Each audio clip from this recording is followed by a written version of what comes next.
In the beginning, we were born. Then we grew. Everything we knew was new.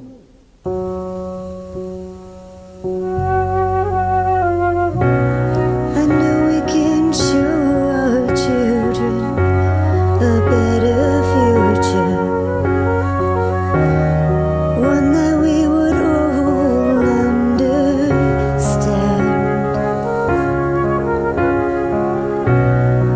one that would join us all together.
Rawr.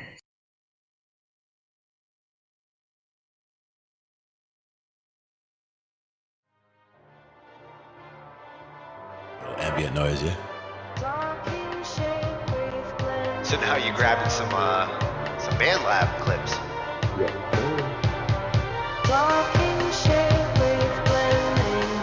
Now for me, that would also be something where I would use like volume automation and like bring that from the bottom, like bring it in and then bring it back out. And these are the kinds of sounds you can stretch.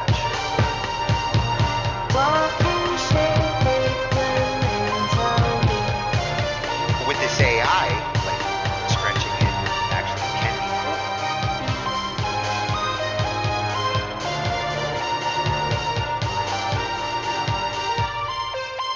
Oh, that was perfect for the interlude too.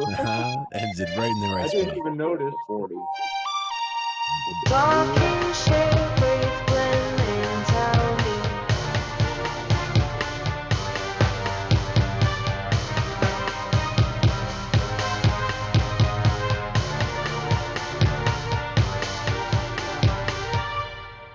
didn't even realize the texture faded out at the interlude until it happened. I'm like, wait a minute.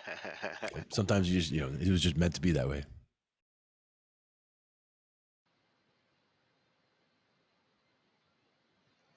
And welcome to Talkin Shhh I.T. with Glenn and Tony. Although Glenn is off for the evening out in the mountains. So I got my boy SR with us. And tonight we're going to do things a little different. But we're also going to be looking at something really cool that is probably our most asked question of all questions, which is online jamming and collaborating. SR, welcome. Sounds like you got your audio. Yeah, we got your audio going. Haha. So you can hear me a little bit, Oh, right? I can hear you good. At least. I can hear you good. Okay. I don't know how loud I have to talk. No, you're good. I'll try to talk as much clear as I can. Yeah, you're good. So before we get started, I wanted to show this little news snippet that came out this week. You know, our buddy Jeremy over at Upside of Hurt, he got a little news special on his red bike delivery service, and it's such an awesome news piece. It's one of those feel-good news pieces that I wish I would see more of, and Jeremy is an inspiration. Connected to the community, kind of community news. Local news is really good for that, right? Yeah. That's what it's supposed to be. You actually get some decent news with the local news. Yeah. So here's a piece that they did on his red bike delivery service. All right. Through the capital city, dropping off food and helping people explore the town. Red Bike Delivery is a taxi-like service. And this service is already popular in other cities like New York and Chicago. News 10's Sanaya Jordan spent the afternoon with the owner to see how business is going in Lansing. The bike co-op in Lansing, they donated it. Jeremy Hurt says he started Red Bike Delivery in Lansing about 3 years ago. He says it's like a taxi cab for food, calling it a low eco-friendly alternative to companies like DoorDash and Uber Eats.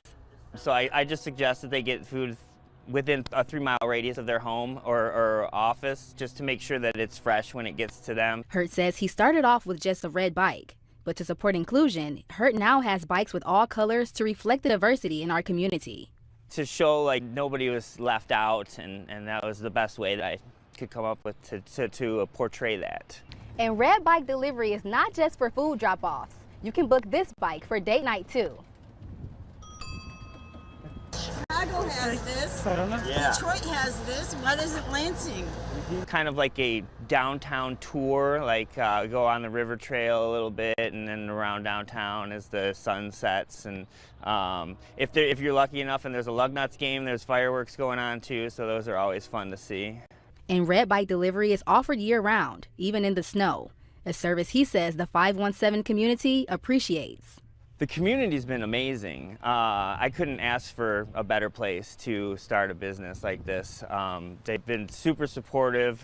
Supportive of a new trend making its way to mid-Michigan. In Lansing, Tanaya Jordan, News 10. And if you'd like to learn more about Red Bike Delivery, the cost of service, and their business hours, head to our website, WILX.com.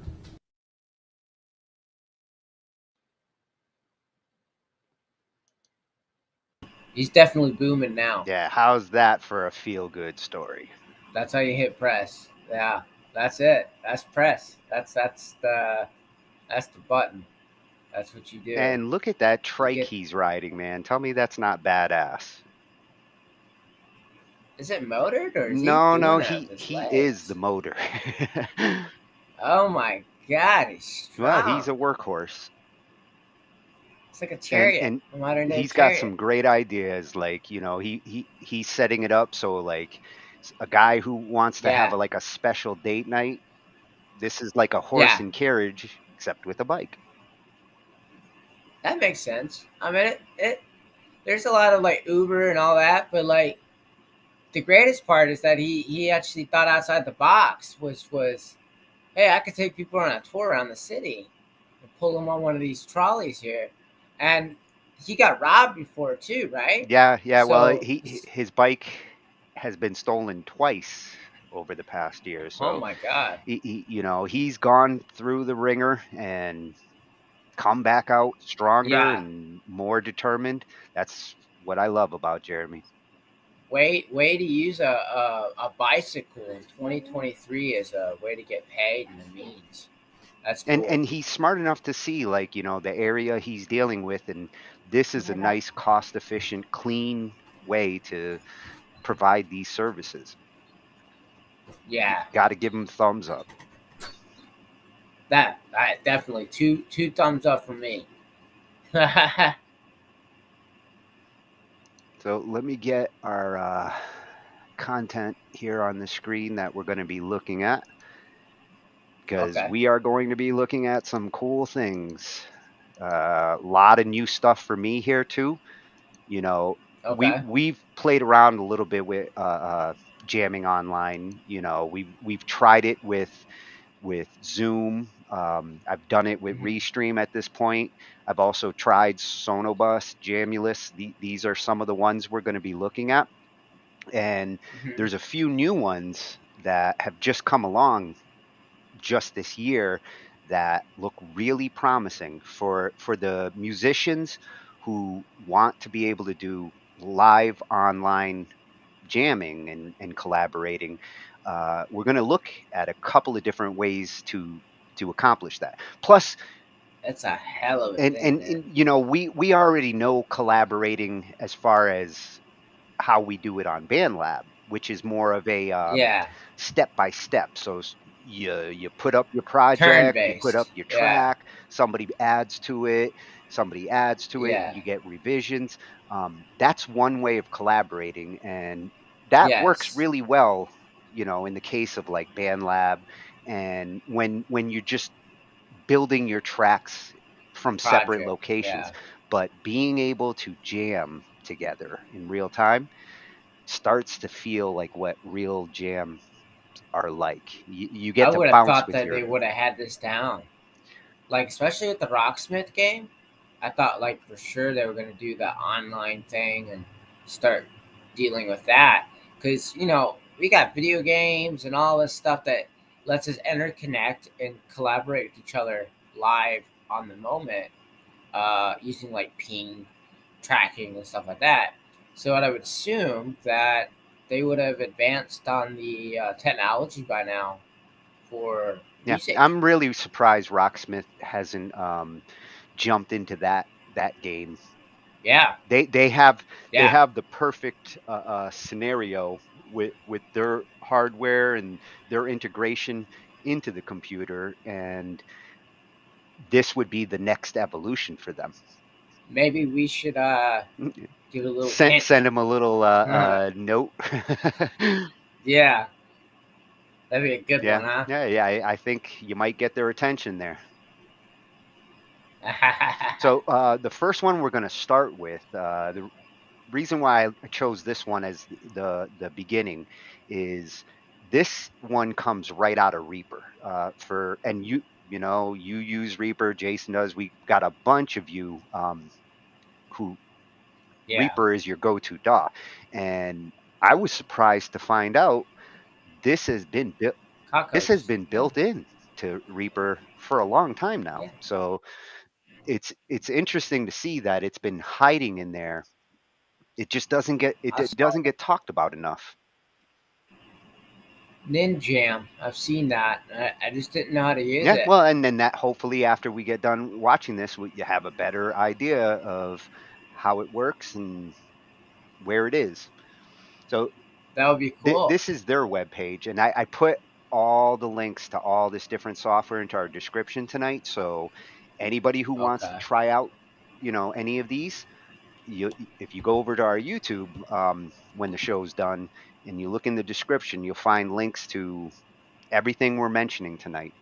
And if you guys do try any of these out, send me a message. Let me know your experience, how it worked. I'd love to see all of these tested with us at some point.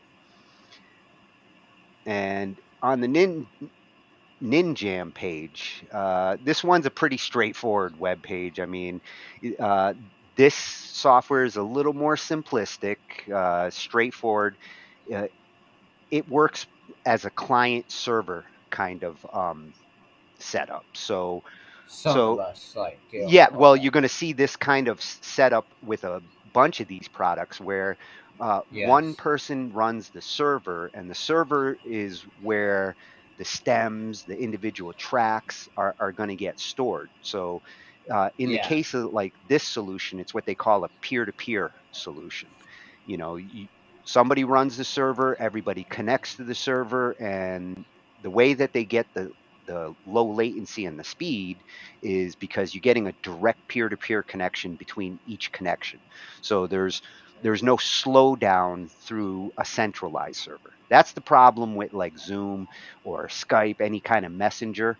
When you're trying to use those, you're connecting to Zoom and the other person's connecting to Zoom, and your speeds are only as fast as Zoom servers can be. So a peer-to-peer solution is a nice approach to as fast as you can get to the other musician.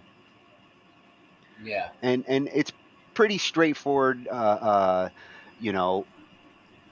to go about running the server, and the client, like I said, is built right into Reaper. So if you're already using Reaper, you're already ready to connect this way.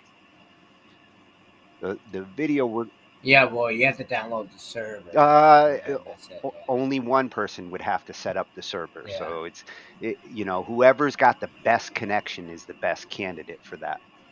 Okay. So this one came out of Reaper Mania over on YouTube, and that's at Reaper Mania. And this is just a nice little introduction into what NINJAM is and how to basically get it going. Nice and simple. Yeah.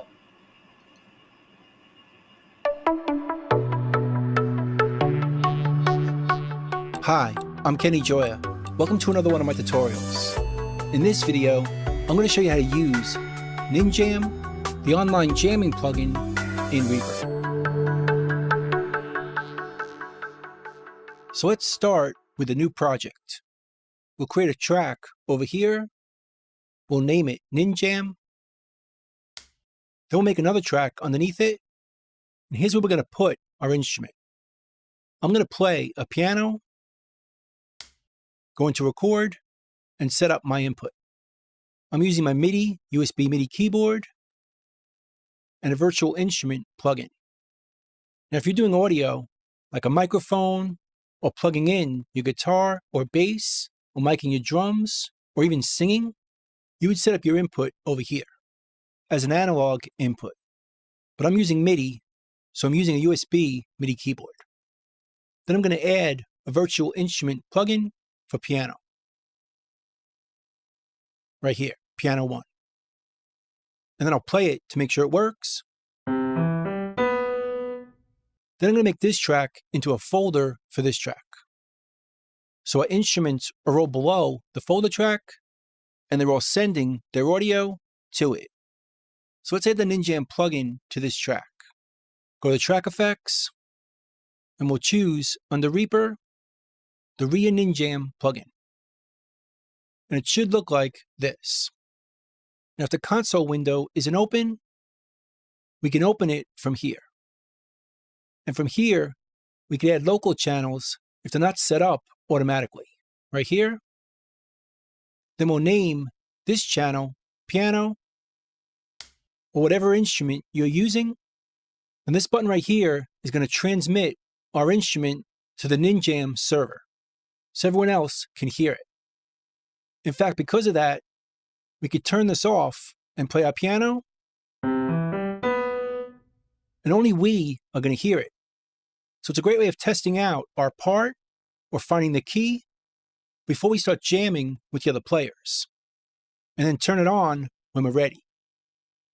And this section over here only adjusts our monitoring. It doesn't affect what the other players are hearing. It's just for us. We can adjust the master volume over here and the metronome volume over here, along with the panning, the mute, and even solo. And once we connect with our server, we're going to see the other players over here. Now, if we want to record what we play, we can go to the File menu and choose Preferences, and make sure we select Save Multitrack Recordings for remixing later. And we can choose the path where it's saved right down here.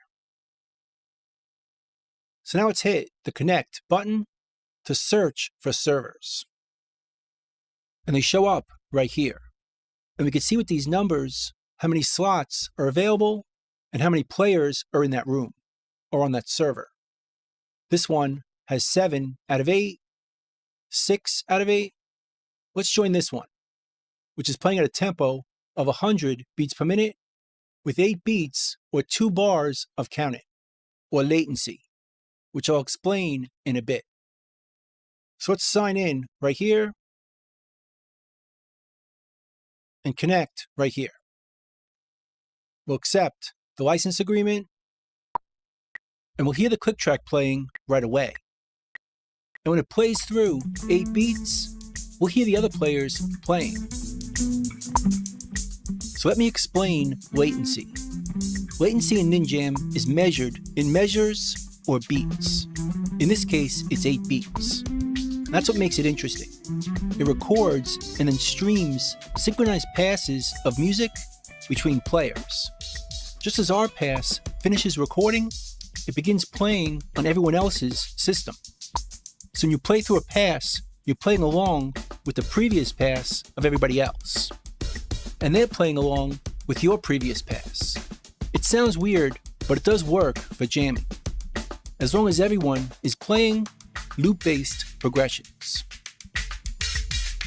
So let's turn this off so you can find the key that everyone's playing.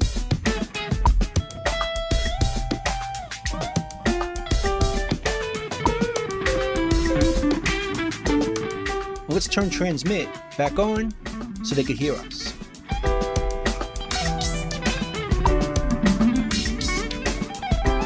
And right down here, we could chat with the other players.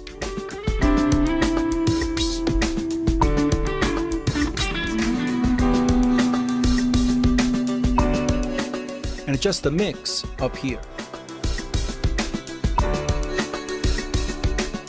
So that's pretty much it. That's NINJAM, the online jamming plugin in Reaper. Hope you learned something. Hope you could use it, and I'll see you next time. Thanks.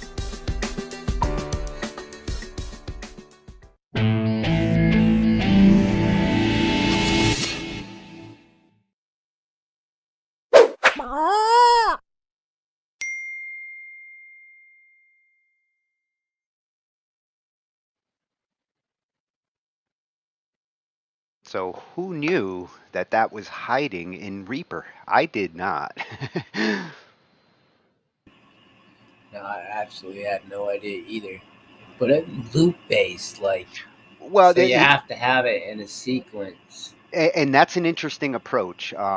That's a little different than Yeah. some of the other ones we're going to look at. but I like the That's a idea. lot. That's how they get around some of the latency issues by synchronizing everybody to the server's metronome, getting somebody to do a part, and then now the part is part of the server, and in time having people add their layers on top of it. It it works, and you won't Yeah, deal it's with the kind of like kind of band latency you ladders. would with some of these other Yeah. solutions. So I got to give them credit for taking a different approach there. And you notice the features as far as monitoring and being able to uh, Yeah. um, adjust things on your side without affecting what everybody else is going to hear. You can mute Yeah. yourself on the server, practice your part. Then when you're ready, unmute, and now you're sending it to the server. These features, you're going to start to see a theme. These are the features that all of these solutions offer, Right. which is nice because with Zoom and the Messenger approach, you can't control everybody's audio. You can't adjust it for your preference. It's pretty much what you get is what you get. Yeah. So that one came out of at Reaper Media over on YouTube. And any of you out there, if you're using Reaper, check this channel out. I mean, he is all about Reaper tutorials. You're gonna find everything you ever wondered about in Reaper with this guy.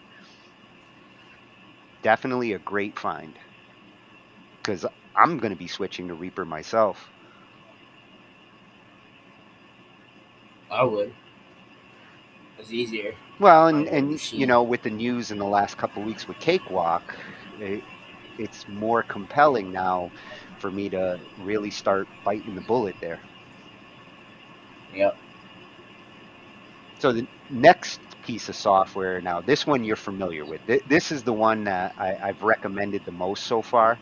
Yeah. Um, I think it's one of the most rock solid solutions out there for what they're trying to do. It's very well developed. It's free. That's a big deal. Um, and I've tested it with the latency and sent my keyboard signals to Joe over in Georgia and played my keyboard listening to what he's hearing over there. And it's actually fast Yeah. enough that I could play over here monitoring from his house, which is real impressive. Yeah. I mean, when I went on there, I didn't like the public servers. They were. Yeah, that's one of the things with this one, and also you're gonna the next one we're gonna look at afterwards. Um, they offer public servers where you can basically jump into any old jam room Yeah. Yeah. I and want to do that. meet other musicians, jam with other musicians. Sometimes that's cool. Just like with BandLab, sometimes you're going to these things to find musicians. So the public servers are a nice option if you're exploring and trying to find musicians, but it does have private servers, and you don't have to run a server in order to connect this way. The nice thing with this solution is everybody just runs the Sonobus client, connects to whoever set up the room. When you create a room on Sonobus, you make it a private room, you set up a password, you give out the address to the other musicians, and you have a nice private room to jam in. Yeah. It works with VSTs, so any DAW that you're using, as long as you got the VST installed, you can push your sound from your DAW, but it also has a standalone client, so you don't even have to run your DAW. You can run the standalone client, configure your audio hardware, connect to the room that you want to, and you're in business. And it's got great latency as far as all the ones I've tested. This one so far has been the fastest. Sounds good. So this one came from the video we're going to be looking at here came from Audio Geek 11, I believe, over on YouTube. Yep, Audio Geek 11 over on YouTube. And again, he covers, and you'll notice he also covers Jamulus. He's looking into these things, and he's got videos of all sorts of products, reviews on gear. He really is an audio geek. So he's going to show us, you know, how to set up Sonobus, how to get a room set up, how to connect to it, and get going with the jamming.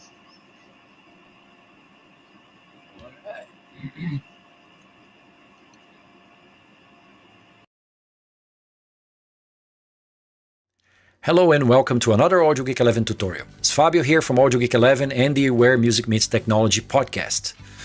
Before we start today's tutorial, just remind you, if you're listening to the podcast, subscribe to the podcast. If you're watching this on YouTube, please subscribe to the channel and ring the bell to get notified. As I am recording for both, I might be describing what I'm seeing here because obviously people on the podcast will not have the visuals, okay? So the topic today is Sonobus, which is yet another solution for jamming online with your bandmates while social distancing. Okay, and you may say, "Oh, hey Fabio, that's so 2020." Well, there's lockdowns going around still, social distancing, things are still happening, and even if when this pandemic is over, I think some people will still jam online because your mates may have moved to another city, and maybe you can't play with them anymore because it's too far to drive, but you can actually jam online. Okay, so last year I covered a few different solutions like JamKazam, like Jamulus. And you can find those videos on my YouTube channel. And JackTrip was another one of them. And this year, I actually decided to focus a bit more on Sonobus because I found Sonobus later in the year, 2020. And I switched basically my band, all my bandmates, and a lot of my clients switched to Sonobus because to me, it's a next level software for this type of application because of all the different use cases it caters to. Okay, so let's just zoom in. All right, so what we are seeing here is Sonobus standalone. You can find this article here in the show notes or the description of the video, and this is an article on my website or my blog. And here you will find a link to download Sonobus, which is free, by the way. And when you install, you're going to notice that you install as an application, but also as a plugin, which is pretty cool. And I'm going to talk about that in a few minutes. Okay. Just get rid of that notification there. And here we go. Back to Sonobus. Okay, so Sonobus, and if you've watched my videos in the past, you will know there's different types of online jam applications. Some of them are hub and spoke, and some are peer-to-peer. Sonobus is peer-to-peer, so it has the advantages of peer-to-peer, which is normally a lower latency because you have direct connection between the peers, but the disadvantage is that the bandwidth might be a little bit higher and sometimes it's harder to configure. But Sonobus made it extremely easy to configure for a peer-to-peer application. So obviously each player is going to have to go through this setting up their sound card, sample rate, buffer size. And there's a recommendation to start with a lower buffer size and then increase if you're having glitches and audio quality issues. As with any of these applications, the higher the sample, the buffer size, the higher the chance that you're going to have a better audio quality because there's going to be more buffering in the audio, but the latency is going to be higher. And there's obviously a level in which it's no longer possible to play online. If you want to know more about that, just head on to my website, read the article. There's links to other articles there. There's specific articles on latency and how to find out the ping times between the cities. I didn't want to cover this in this video because I've covered that in the articles and also on previous videos, right? So basically you need to find that out to see if this applications will work for you depending on where your bandmates are. Normally, if you're within the same metropolitan region, you're fine if you have broadband. So basically you set the sample rate and set the buffer size for each one of the players. Each player is going to have an instance of this in their machines, right? I'm here running on a Mac, the other guy could be running on a PC, and somebody else could be running on a Linux machine. They actually cater to all sorts of different platforms. Okay. Now, the second thing that you have to do, I mean, there are more advanced settings here that each player may be able to do. And one of them is the audio quality. Okay. So I would probably start with something closer to, say, 256 kilobits per channel, probably closer to the quality of music you hear on, say, Apple Music, right? Or perhaps an MP3 player. And then only switch down if you have to. The cool thing about Sonobus, and basically it is if you're having latency issues and quality issues, then you could go to a lower bit rate. Of course, the quality of the sound will be degraded a little bit, but the latency will be a little bit better. So there's a trade-off between the buffer size that you set and the codec that you select, right? Therefore, the bandwidth. If you're really close to each other and you're able to play with low latency, you can even try to go lossless with it, which is pretty cool, right? Not a lot of the applications I tried have this sort of selection when it comes to codecs. So this is a pretty cool thing to have. Now, there are more advanced settings here. The recommendations that initially you leave these things in auto and only fiddle with them if you really have to. Because it's actually tricky to get them adjusted properly for all the players. Okay, so on my instances, when I played, everybody had this in auto, and we didn't really fiddle with the jitter buffer.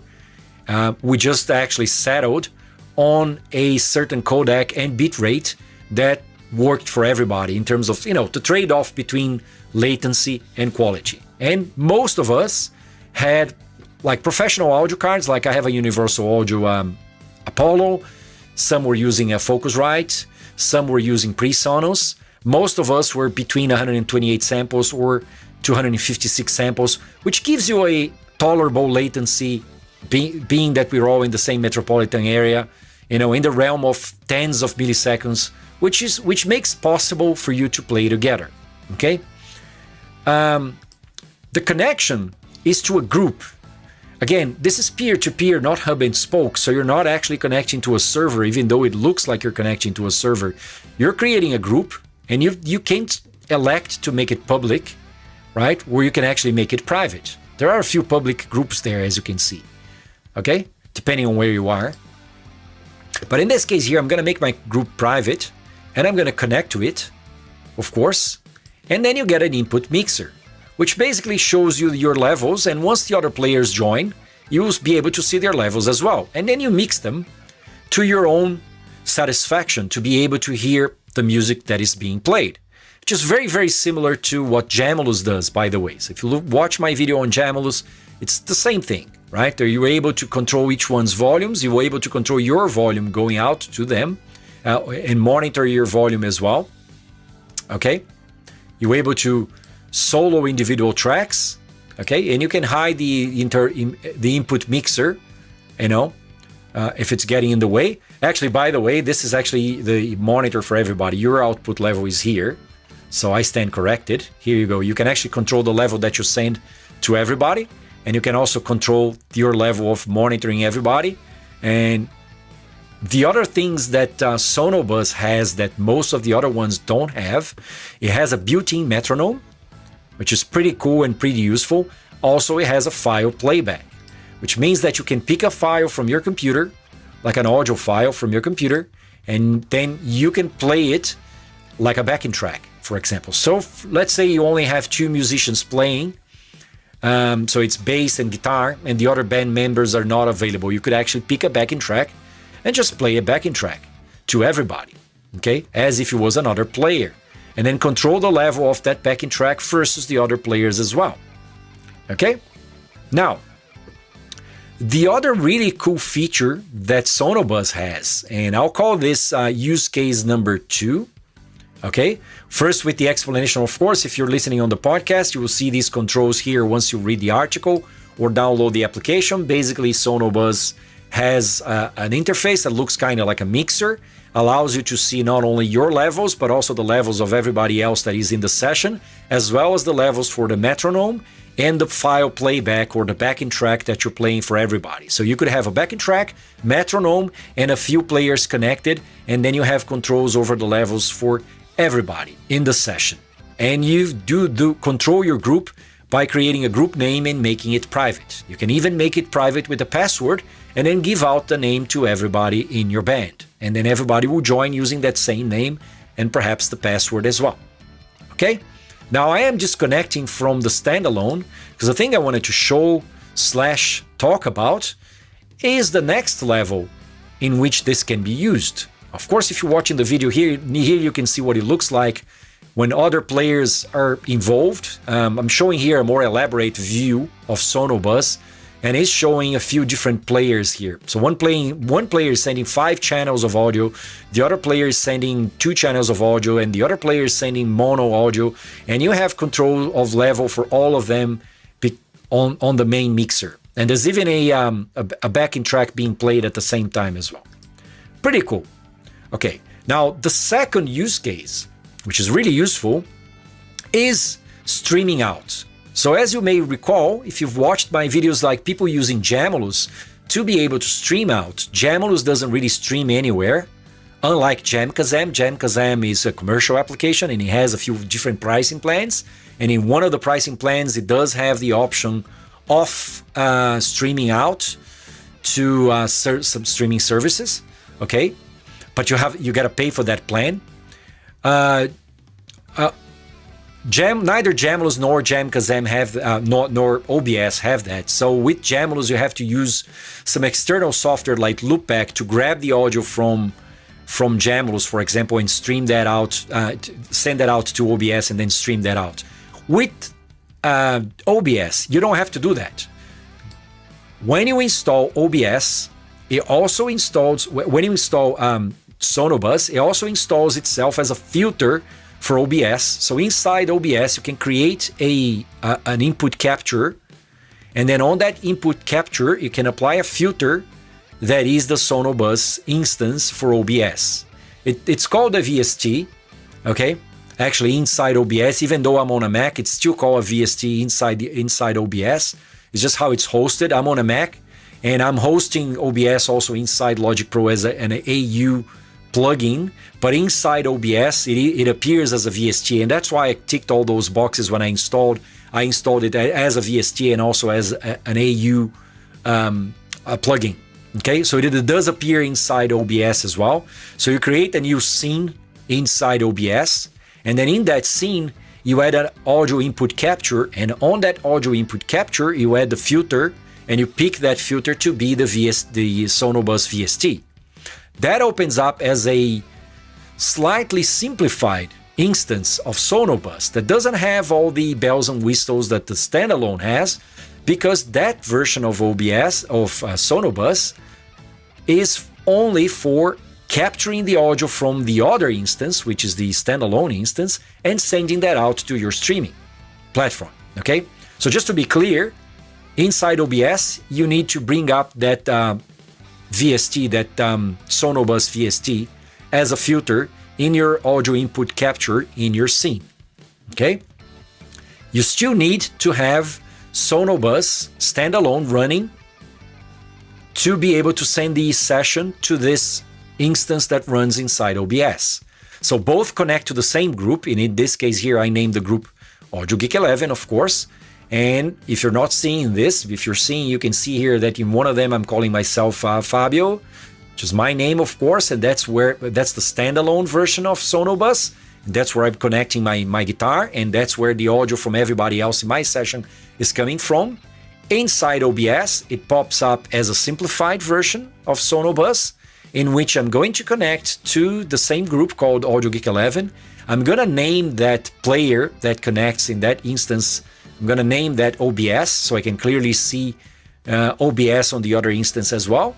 And that's going to stream everything that you see in the standalone session is going to go into this instance inside OBS, and it's going to go out to whatever streaming service you have connected to OBS. Nice and easy, No need to do, voice meter banana. No need to do loopback. No need to do reroute like I've done in previous videos. Hey, Fabio, you can go ahead and then just delete all those videos. No, those videos are still valid, right? Because those videos were done with Jamulus. If you're using Jamulus, if you prefer Jamulus, you can still use those techniques to get your audio out to from Jamulus into OBS, right? But here, they took the next step and basically eliminate one of the processes we had, and just allowed you to stream the music directly from the standalone version of Sonobus into the Sonobus running inside OBS, and from there it goes out to your favorite streaming services. Why? Because then you can send your online jam with your friends, all distancing from each other. You can send that out to, say, Twitch, Facebook, you name it. Okay? I hope that's all clear. Now the next use case which is pretty cool, is that you can use it as a plugin. So as a plugin, it pops up inside your digital audio workstation. And as you will recall from the installation procedure, it pops up as it is available when you install it as an audio unit, a VST3, a VST2, and an AAX. So therefore, you can use it on Pro Tools, on Reaper, Cubase, Logic Pro, and many more. Okay? Now, when it pops up inside your digital audio workstation, it pops up as yet another instance that you can connect to the same group. Okay, so you do the same thing here. You connect it to that group, and you still have the standalone version running. Okay, so let me show here. So obviously I'm going to disconnect this one here. It is already disconnected, so I'm going to close my standalone version because I don't need it anymore. This is actually replacing my standalone version, and I can also stream this one into OBS. So you could have standalone and OBS, or digital audio workstation and OBS. Again, to make it very, very clear, if you head on to my website, you can see this running. You can see snapshots of this running and step by step how to do this in the article. Okay, but here I'm trying to show, as well as I can, that you can do the same. So you basically connect to that same group. Okay, you also have an input mixer, and you're also waiting for other users to join. Of course, I don't have anybody playing with me at the moment, but you would see other players here, and I could bring up that same session here. I could bring that up inside OBS. And before you ask, hey Fabio, why are you showing pictures of OBS? You're not showing OBS itself when you're showing the instances running inside OBS. Simple explanation, because I use OBS to record my videos, so there's a chicken egg issue there, right? If I switch to OBS here, then I cannot show OBS inside OBS. So I'm showing snapshots of what I did before I ran the video, right? So here's an example of the plugin running inside the digital audio workstation, and then the VST instance running inside OBS. And in this case, I'm sending all the audio from my digital audio workstation and the other players as well into OBS and then out to a streaming service. Now the next question would be, why would you run it inside the digital audio workstation? What's the advantage? Well, to be quite honest, it's less advantageous than in the case of Jamulus, because it does have an internal metronome and a backing track, an ability to load a backing track. So therefore, the things I was doing with Logic Pro on Jamulus, which is basically playing a backing track to my bandmates, or a metronome, or a click, right? You can now do it from within the app. But it's still useful because you might have other needs inside the digital audio workstation that Sonobus doesn't fulfill yet. It does have some limited effects that you can apply to your audio, like a compressor and EQ. But inside your digital audio workstation, it's basically up to whatever you have. You can apply reverb, you can apply whatever you have in terms of plugins, okay? In this case here, I actually put the plugin in the master bus. Because the plugin is in the master bus, right? And it means that anything going to that master bus is going to go into my Sonobus instance, okay? Which is connected here, right? In this case here, I have two tracks inside my digital audio workstation. One of them is capturing both channels of my Line 6 Helix. Therefore, they're no longer going directly into Sonobus. They're going through a track inside Logic Pro X, and there I'm applying some reverb. just as an example, right? So therefore, the sound from my Helix is actually going through that reverb.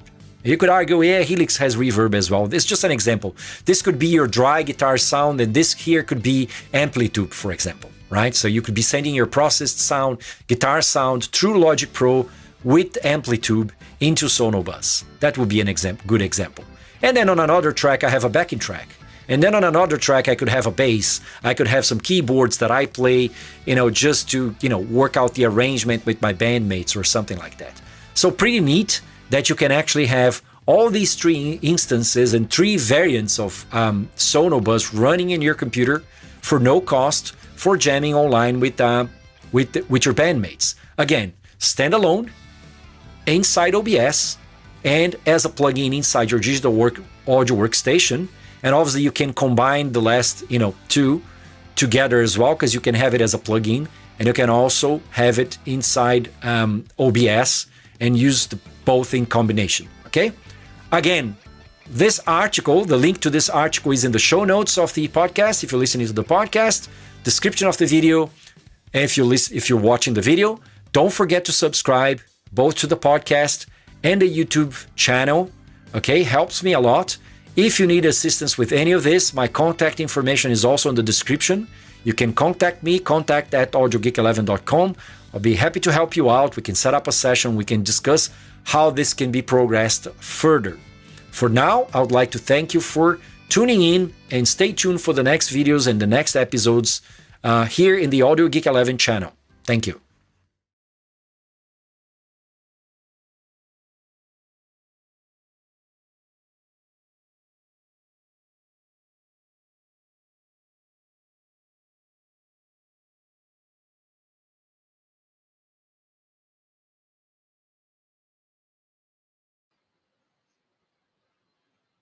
Oh, I like Audio Geek. That's a new channel for us, a freshie, and we're definitely going to be visiting his channel more often, especially I with definitely this dig kind of that. stuff. I was thinking, like I was telling you, it would require a good computer, but essentially, if you can emulate some kind of workstation into it, and get it in it, and then get it to fully function there, you would have more options, more connections, probably a little bit of the Ninja and that together might actually be a good thing. Well, when you're I trying to- saw the little electrons in your head exploding Yeah. there as he was talking about, integrating That bus. other Yeah. well, with the DAW integration, what he was mentioning there, Sonobus kind of has its own mini DAW. Yeah. So the fact that you can set up a backing track over there, you can use VSTs directly in Sonobus. You don't necessarily need to integrate it with your DAW to connect and get your sound, but if you do, you have additional effects processors. You use the Helix, and if you can't load the Helix over on the Sonobus side, you can load it over on Reaper, in your case, connect to the Sonobus and add those extra effects processors from your DAW. So the DAW integration, much as it seems like it's not as important with Sonobus, it's useful. Question. Now think of this. You're recording, right? You can record in this thing. Well, yes, I can, 'cause I have it this will live record. box. It will record each person's session. I can hit internal play and get a recording with my thing, or I can do it that way. But hear me out. Put a guitar track down, then send that guitar track. If it goes to him and it's not the same, it's the same, but the file has been compressed or moved a little bit. Well, it shouldn't move because the way Sonobus does its internal metronome, if you're playing at a certain time, if you're playing to the metronome, to the Sonobus metronome, it should line up. That's the whole feature of this is that Yeah. central metronome that everybody's playing to keeps everybody lined up on the tracks. So essentially, if I needed something, like say I don't have the equipment here to do something, but my buddy does, and I want to send my guitar tracks over to him. Basically, got it all done, did all the parts. I just want to play it back through there. He gets it recorded on his DAW and added into his working, the project. Could you do that? Yes. Like, What he would do is he would take your guitar tracks and he would add them in Sonobus as backing tracks. Sonobus lets you add virtual tracks along with the players. So yeah, if you did all your guitar parts and everybody else is going to play off of those guitar parts, he could take your guitar parts, set them up as a backing track on the Sonobus session, and then everybody else is hearing your guitar parts and playing to them.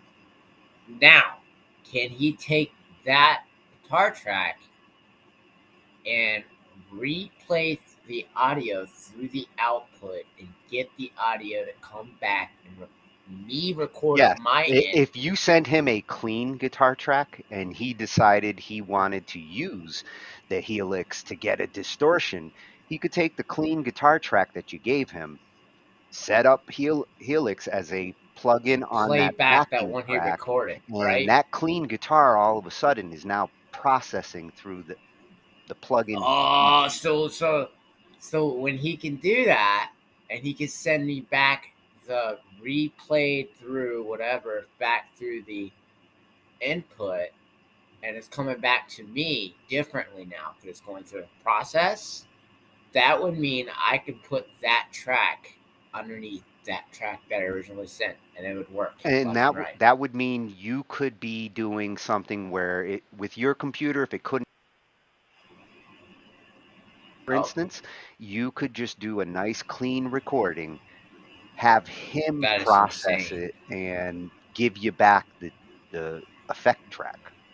Oh, that's so useful. You know what I'm thinking. You know where I'm at. No, I don't think there's a lot of think possibilities with this one. there's some reamping right there. You could do. That's You could do it. That's why this is the one that I'm most interested in. This is the one we've tested and mentioned the most. Of all these picks, this one's a no-brainer. We are gonna be playing with Sonobus.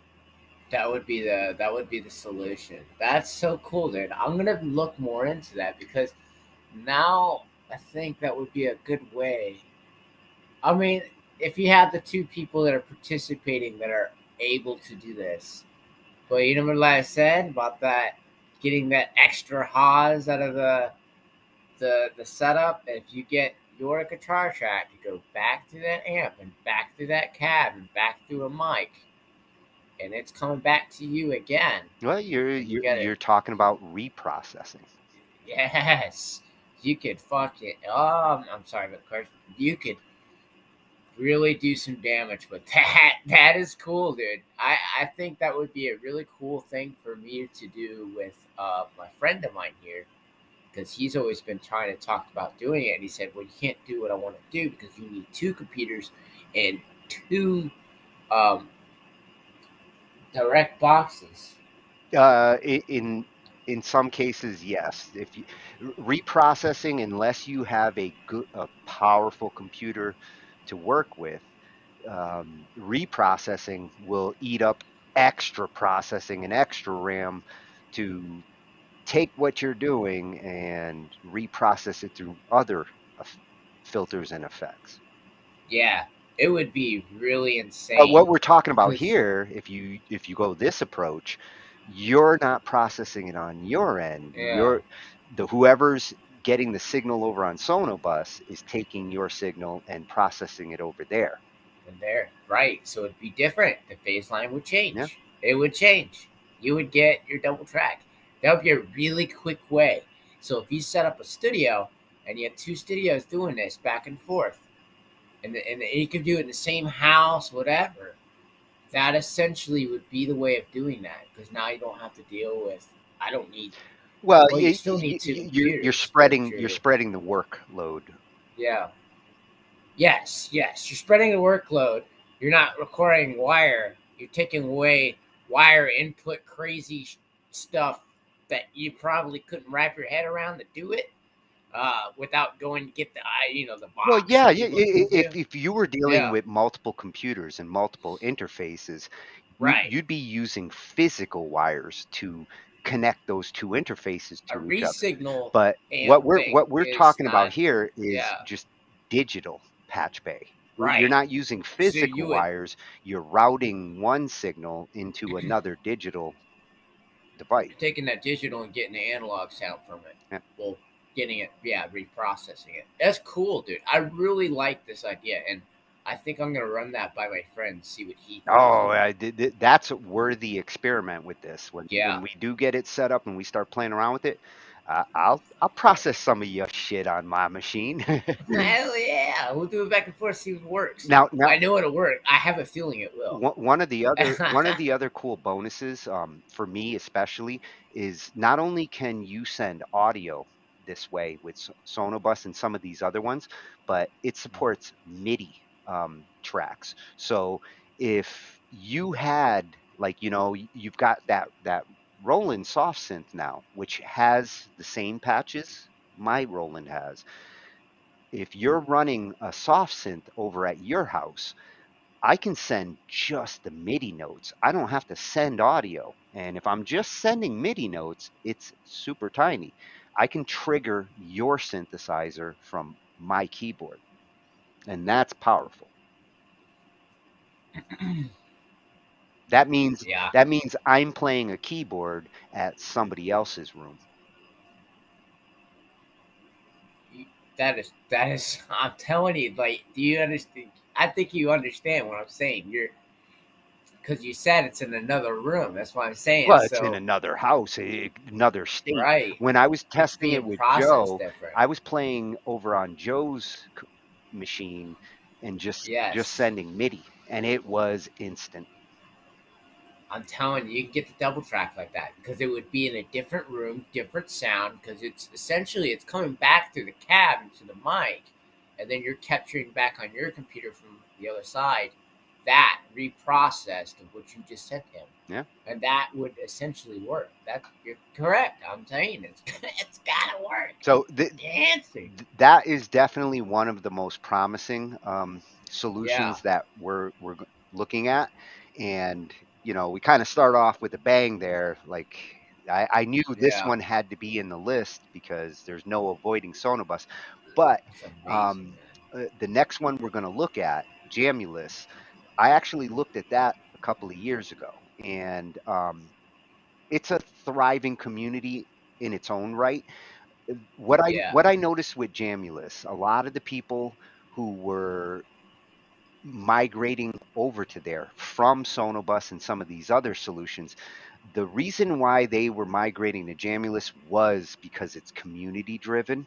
It's a small programming group. Like, it really, the developer, he supports the shit out of Jamulus, and Yeah. it's a tight knit community of users and developers. And with Jamulus, it's much easier to go find rooms and servers all over the world. Sonobus, you kind of have to explore, and the rooms are much more limited.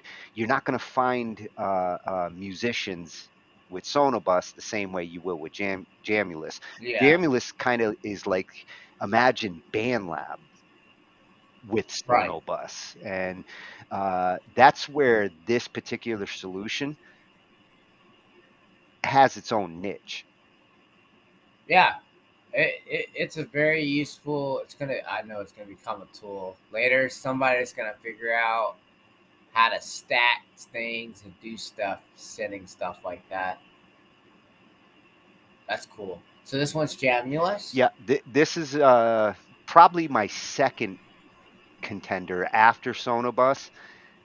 Yeah. Just because I have tested these, this would be my number two in Go-to, yeah. ones to try, and it is really good. The one criticism I would have is it has a steeper figuring out curve. I mean, you saw with Yes. Sonobus what he showed, like you want to tweak your bit rate and Mm-hmm. you want to adjust things so that you fix any latency or what they call jitter. Um, Yeah. Jamulus at the time when I was looking at it, I haven't seen where they've gone in the last year and a half, but at the time, configuring these kinds of settings were a little tricky. And you know me, I'm okay with diving into technical specs and tweaking bit rates, but even for me, it was like, I don't understand some of these dials that I have to play with. And the documentation there at the time, the videos at the time weren't as proficient as they are now. Now, if you want to figure out Jamulus, YouTube's got a shitload of videos for it. Yeah. I think most of the trouble with me with trying to use these things with the latency, I don't know. It just feels like I feel like I'm wrestling with a CB radio when I'm with them. It's like you can kind of hear what's going on the other side. You're not really sure if they're hearing you. You know, you kind of end up lying there. Sometimes that's the way it is in Zoom. Yeah. It's very confusing in most of this stations is what they call them, right? Stages. Yeah. Yeah. But hopefully they'll make a good one. Let's see what this one is. Well, between all of these, there's a couple of good ones. So with Jamulus, it's a lot like the first one we looked at, where if you're just going to jam and you go to the public servers and find some place to jam, you don't need much. You run Jamulus and you run it as a client. You connect to a room. If you actually want to record and have control over your session, there is a Jamulus server. So just like the first one, you can install the server, create your own room, decide if it's private or public, password protect it, and with the server, you can have the server record each person's sessions and stems on the server. So again, another peer-to-peer solution. That's how they keep things fast. That's how they keep people communicating directly to the other computers without having to go through a centralized server. Yeah. And it looks like they have cleaned up. The main page used to have a lot more stuff in it. They've simplified it. They've got it nice and simple. They put the instructions over on the right. You still have to tweak this, just like Sonobus, for your bit rates to get the sweet spot for speed. But with Jamulus, if you are interested in exploring the world's band rooms, you're going to find a ton more band rooms with this software. And the one we're going to look at here is actually coming from Bengineer, the Bengineer. And this guy really is like the go-to guy for Jamulus. Like as far as the tutorials that are available out there, he's the king daddy of them. He's over at the Bengineer Audio on YouTube. He's a king and a daddy. And he does cover other things too. I mean, you see Sonobus. I mean, he's another one of those who's looking at this stuff and giving us the facts. Right. So what we're going to look at here is getting started with Jamulus, what it takes as far as the website goes. You know, like I said, they're all in the description for tonight, but jamulus.io is the place to go. Yeah. And we're going to look at this compared to what we saw with Sonobus and see what the differences are. These two really are the good ones to compare. From here out, the other ones we're going to look at, you're going to start to see significant differences in approach. Yeah. But this one comes with a standalone program. I'm not sure if it does do the VST, but we'll see what he says about that. And like Sonobus, one thing I forgot to mention over there, the beauty of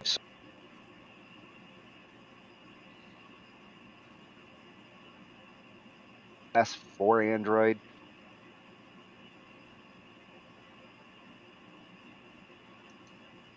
Oh, am I still here? I got the little connection. Come on, Elon. Hook a brother up. So as I was saying, with Sonobus, you have clients for every environment: mobile, Windows, Mac, even Linux. You can connect with Sonobus. Jamulus, a little more limiting, but we'll see what he says as far as what the options are. I'm not sure if they have a mobile way to use it, but we'll see what he said. Oh, I love that. Yeah. So this is online jamming using Jamulus.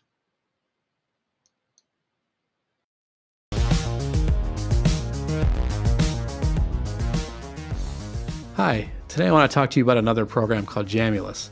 Now this was the first program I came across while looking to do online jamming, and I had pretty good success with my band with it. Now it consists of a client and a server software. The server is optional. You can install that on your own machine or on another person that's going to be jamming with your machine, or even a server out there. There is public servers you can access. People are hosting them on Amazon and all kinds of places. Now, what's nice about this setup is that you could just find random people to jam with in other places that have public servers. Now, if you're just looking for other musicians to play with, this might actually be a perfect software for you. You can pop in, look at the public servers, see how many people are in there, and just jump in. I was able to jump in with people around the world, people from Italy, people from Germany, US, all kinds of places. Now you will see the ping and how much delay you're going to have by connecting with them, but that's all available with the software. So let's jump in and see what Jamulus is all about. Alright, so getting started with Jamulus, we're going to go to jamulus.io for the website in your web browser. To get the software, you're going to go Get Started Now. Now it's going to work on Windows 10, Mac OS. You have to have El Capitan 10, 11 or higher, or Linux. So what you're going to do is scroll down here and then click on Install on Mac OS if you're on a Mac like I am. Then go to the download page. It's going to go here to SourceForge to download. Just give it a few seconds before it downloads. Save it to your desktop. Okay, then we're going to run the install. Agree to the terms. Okay, so once that installs, you're going to get this screen right here where you can drag and drop the applications into your application folder on the Mac. Now, it's going to come with a client and a server separate program. So if you're going to be hosting your own server, you'll need to have this installed as well. So you'll just drag these over to your applications folder one by one. Okay. Once that's done, you can just click over into applications and look for Jamulus.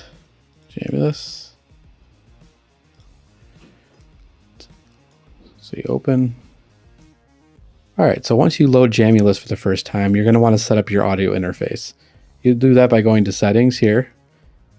Now in this device drop-down is going to show all your audio devices connected to your computer. Let's say you have your own interface that you plugged in, also your internal sound card or anything else. Maybe you have a USB microphone. So you'll choose that from here. It's going to have in and output settings. So I'm going to choose my Focusrite Thunderbolt in and then output the Focusrite Thunderbolt. Now once you do that, your inputs are going to all show up in this drop down. Say your interface has 16 inputs like mine. You need to choose those 2 inputs that you're going to use in Jamulus.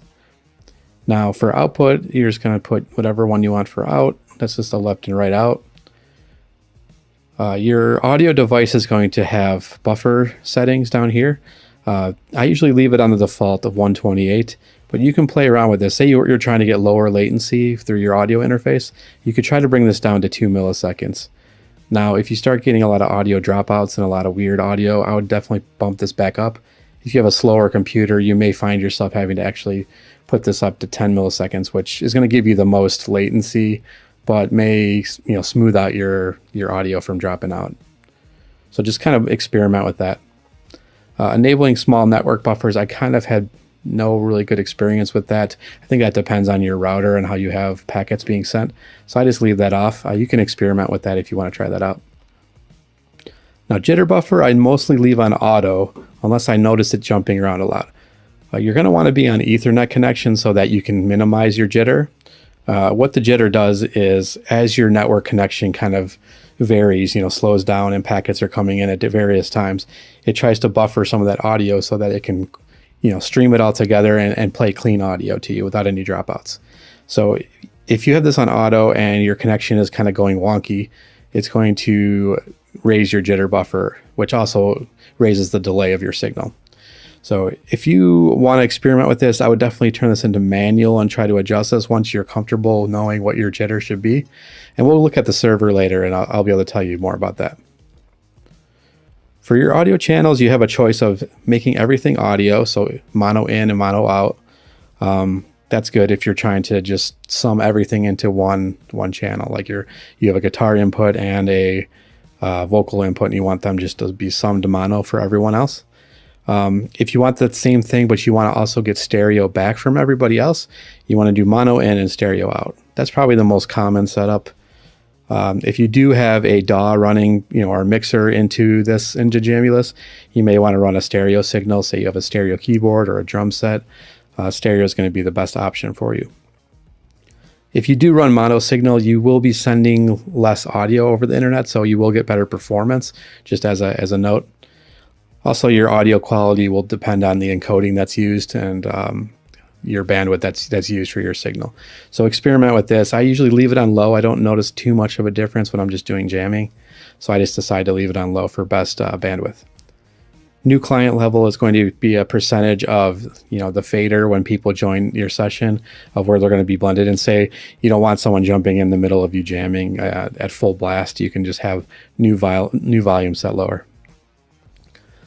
And that's pretty much it. I leave everything else as is. Now the next thing you can do is go up to view and then your profile, and you can set a name for yourself when you join sessions, as well as an instrument, where you're coming from, city, and then your skill level. That just helps people know like who they'd be jamming with if you're in a public room.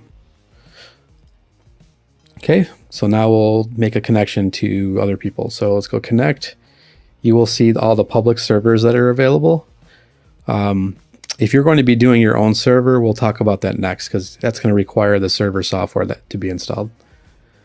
But to get started, you may want to just try to find a server that's closest to you and your friends that you're jamming with are kind of centralized with the lowest ping time. So you might want to talk to your people that you're going to be jamming with and just pick one. This is probably the best way to get started, just testing this out. That way you don't have to worry about your server setup and all the port forwarding and all the kind of stuff that can go wrong with trying to set up your own server.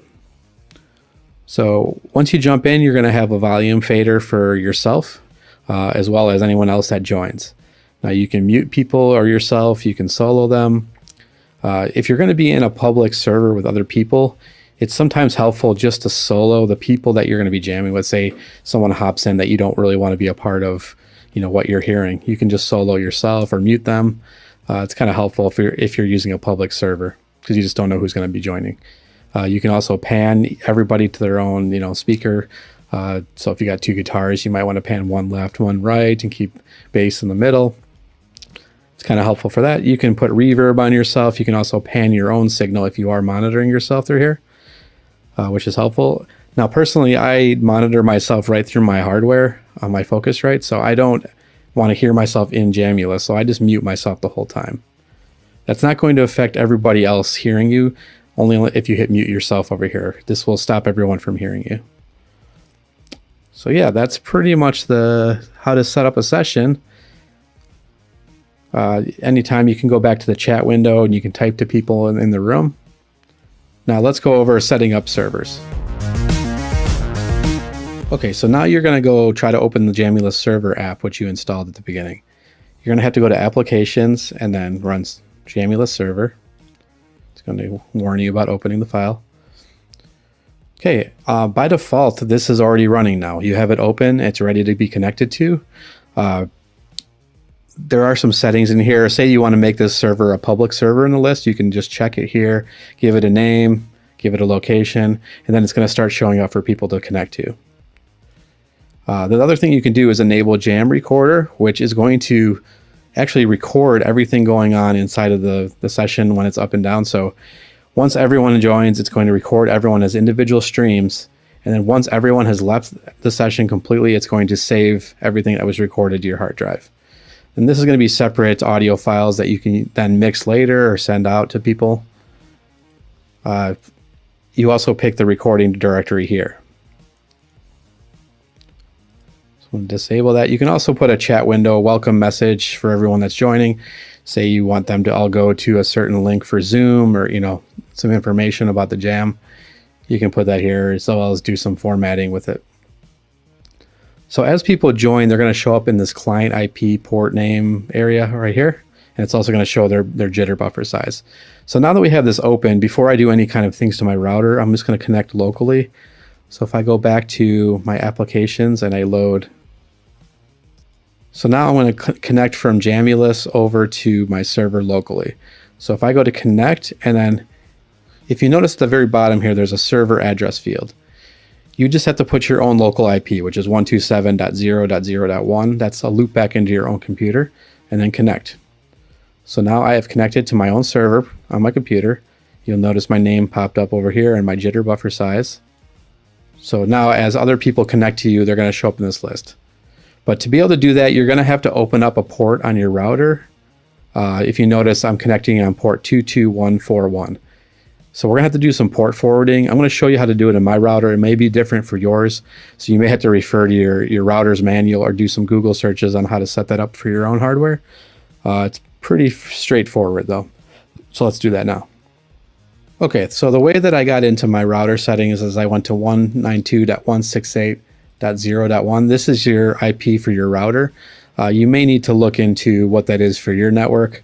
One way of finding that out on Mac is just by going up to your system preferences, going to network, and then when you have your hardware selected for your Ethernet, you'll say router 192.168.0.1. So that's how you're going to connect to your router's little interface. Also, another thing to note while we jump over there is your actual local IP, which mine is 192.168.0.27. So just write that down while you're in here. On Windows, you're going to find it in a different spot. I just have to do a quick Google search on how to find that. Okay, so now that I loaded my router's gateway application, you're going to have to go to Advanced Settings. In mine, it's Advanced Setup and then Port Forwarding, Port Triggering. And I have set up two different rules in here because I have two computers that I use for servers at different times. So the first one I set up is the default Jamulus. I called it external port 22124. Any external IPs can connect to it, and then it's going to route to my computer at 192.168.0.2 and on port 22124. So that's kind of the standard connection that you'll want to set up if you're just going to keep it with the standard ports. Now with my other computer, since that port was being used already, I set that one up with 22222 just to make it easier to remember. And then just route that to that same internal port of 22124 and then also a different IP address right here. So I just have two rules set up. So you just need one on your scenario. So go ahead and do that on your router and you should be all set. Okay, so now that you have your rules set up, I'm going to use this Jamulus MacBook Pro service I created. So you're going to need to know your public IP address to tell your friends. The best way that I know how to get that is just go to myipaddress.com. It's going to pop it up. Just copy that, write it down. Okay, now I have a remote person connected to the server, and I'm going to go ahead and connect with them using my public IP address. Now you'll notice at the end I did add a port 2222 to my public IP. That's just because the way that I have it set up with my port forwarding. If you don't change the default port, you don't need to enter that in here. So go ahead and connect. Okay, you see the other person here on the first fader. You'll be able to adjust their levels and their volume and their pan, as well as your own. Yeah, so I hope that's helpful. You will see that they are up on the server. You'll be able to see both people. You'll be able to see their jitter buffer size. Very helpful for kind of diagnosing whose connection is not really working out for you. So yeah, now that's basically how you set up Jamulus. Just gotta give it a try and see how it works for you. Keep in mind you have to use Ethernet, no Wi-Fi. You need to use an audio interface. Please try not to use your built-in audio on your computer. You're going to run into more issues with that. Also, always use headphones. When you start using speakers, people are going to hear themselves delayed. It's going to be all kinds of a mess. So just please try those things and you should have pretty good success. Also, you're not going to be able to connect to people super far away. Try to keep it close if you can. I have played with other people in different countries. There is going to be significant delay, but you can give it a shot, see how it works for you. So please subscribe to my channel below. I'm going to be making a lot more videos like this, doing virtual routing, doing multi-channel recording, routing like virtual amps, say, into Jamulus. So you can check out some of the other videos I've made already on that, but they should be coming soon. So please, you want to be notified of those, please subscribe. Thanks and good luck with your own online jamming. Yeah, at the Bengineer Audio on YouTube. His content's focused on music, audio production, and web development. That's a dude after my own heart. That one looked a little bit more complicated. Well, you know what that one reminds me more of? Gaming. Like you're a Yeah. gamer. You must have like played some games where you set up your own gaming servers. Like what we were saying earlier. And Yeah. if you've ever played a game where you ran your own gaming server, you had to port forward and do those network routing configurations because That's with Battlefield. when you're running the Jamulus server, then you are Yeah. serving it from your house. In which case, you got to pop holes in your firewall in order for people from the outside to get into the Jamulus server. That's where you would open up the DMZ. That would be one way to go, but the reason why I wouldn't recommend like the DMZ approach, DMZ opens all ports on that computer, so you don't need to open all ports. In his example, you needed to open up 2222, 22222, and 22224. The two ports he was using, he had one port for the server and he had one port for his client that he was sending out. That was always the secret. A lot of people, if you're playing games, if you IPsec and port forward or DMZ and open up your NAT type, yeah. Well, and there's only certain ports that you can tunnel through. You know, port 80 is the is the web port, and 8080 is the secure web port. I'd imagine that's why they would use that. It's fast. No, it's not about speed. Ports are like different doors to the same house. So, between all the windows and all the doors in the house, you're giving it one they're option. all different ports. You're piping them. Yeah. And in the case of computers, you have thousands and thousands of ports. That's what I'm saying. And the reason why software will use an exclusive port is because a lot of the software can't have different traffic going over that port. If you're setting your Warcraft and your Jamulus to the same port, you're going to run into problems, especially if you're doing them at the same time and some traffic's coming for this.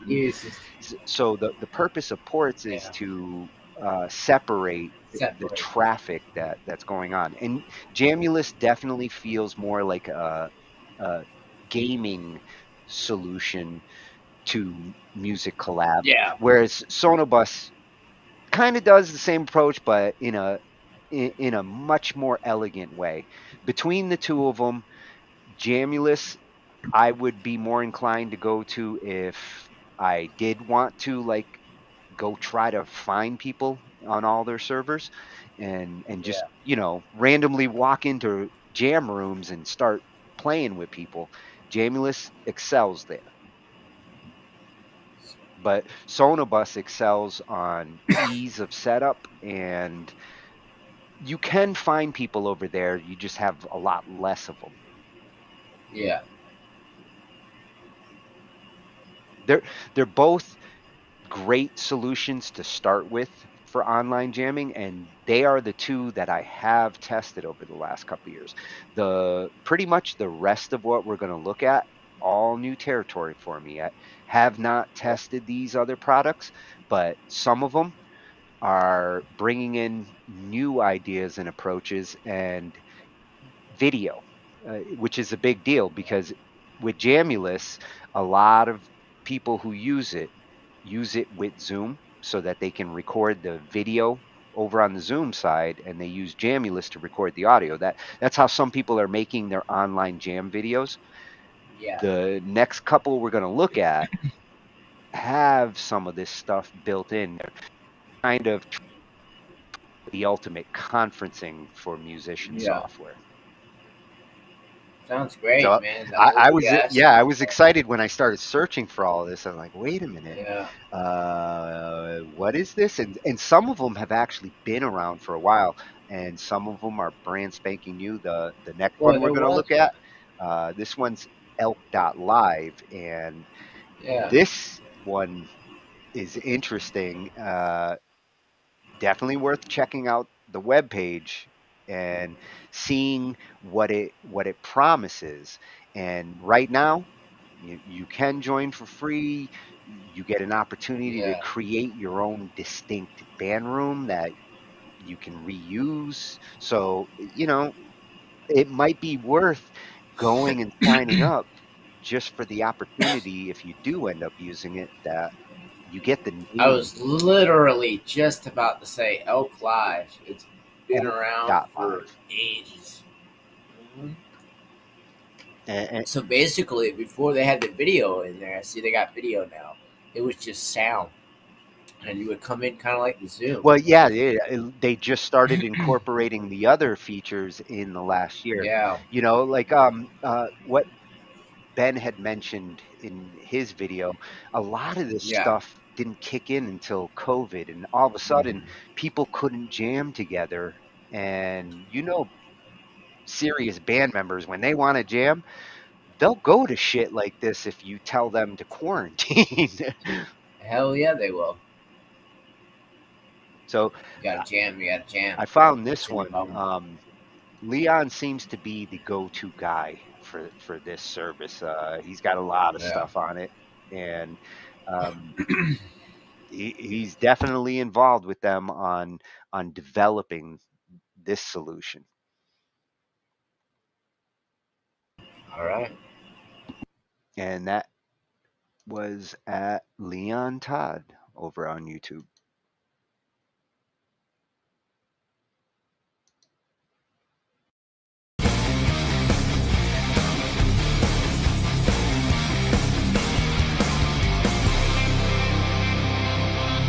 G'day legends, I hope you're all awesome. Today I've got a follow-up to the video that I did about the Elk Live Bridge and the associated subscription service. Now basically, if you haven't seen that video, this little box is a simple audio interface with a pretty neat trick. There's a hardwire Ethernet connection on here, and if you and a friend each have one of these and you have an Elk Live subscription, you can call each other over the internet and you can get pretty fantastic low latency online jamming. I did a video about this, I think near the end of last year, where I talked about how we were using the bridge together with the Elk Live online service to basically jam and rehearse remotely. Living in Perth is not the world's biggest city, but it's geographically quite large, and I live 45 to 60 minutes away from our drummer, and it's just an easy way to say, hey, are you free? I'm free. Let's jump online and do some jamming. So the thing that attracted me to this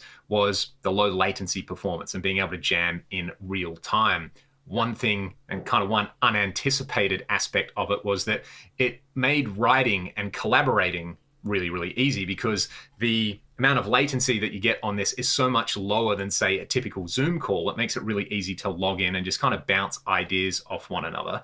Furthermore, I talked about how it would be a pretty cool idea to have something like this if you're teaching online, which I also do a lot. But two problems with that. It would mean that everybody needs a subscription, and everybody needs a piece of hardware. So Elk have come out with a native app. It's currently just available for Mac, but it's a native app that lets you use your existing audio interface. You don't have to go and buy a bridge. You don't need any extra hardware.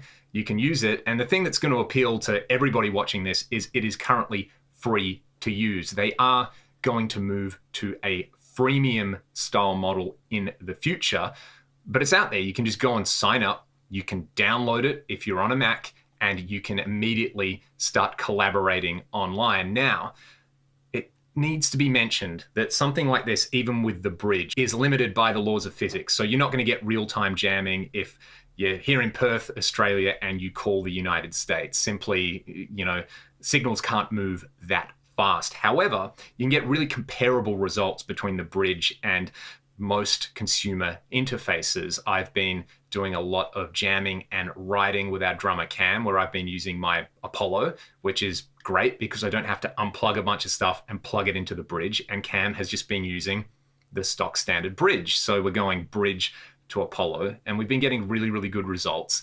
And we're able to play in real time there, just like with the bridge. So it doesn't feel like a compromise between the Apollo and the bridge, which I really like because, again, anything that requires less effort and less work is a good thing.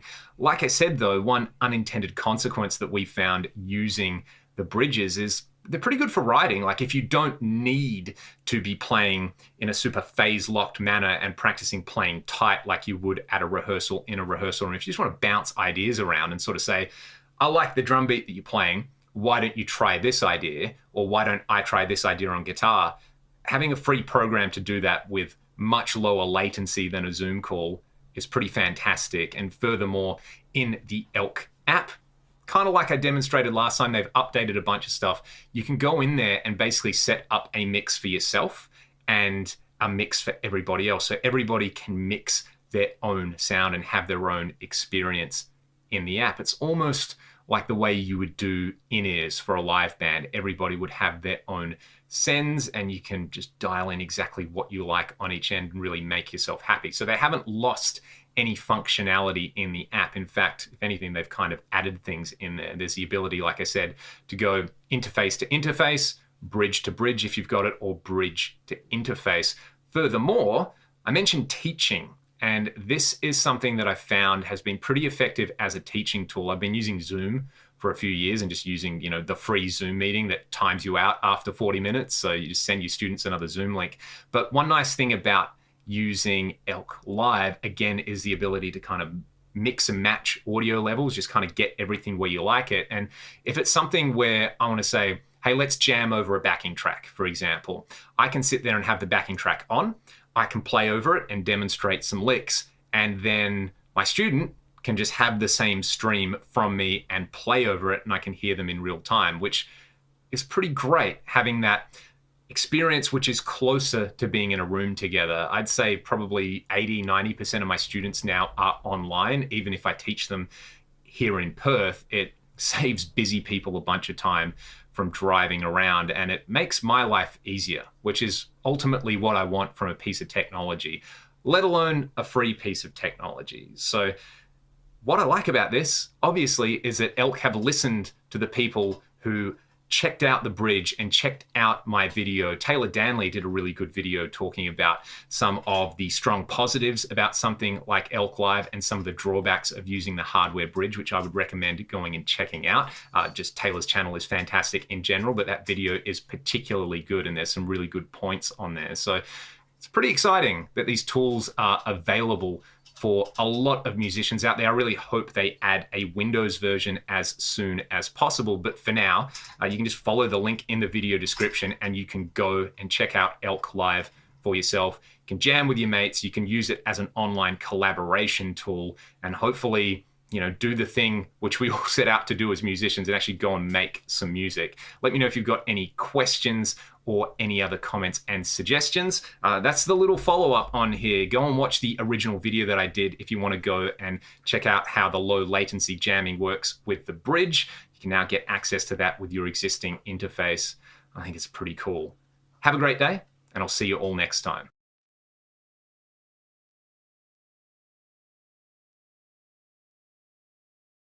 And that was at Leon Todd over on YouTube.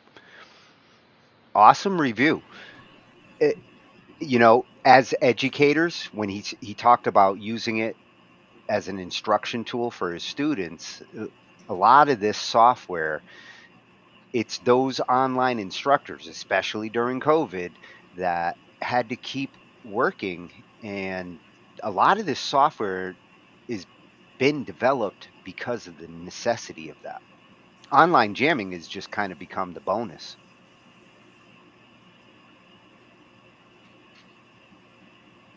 Hey, Cass. Hey, he'll be right back. I'm sorry.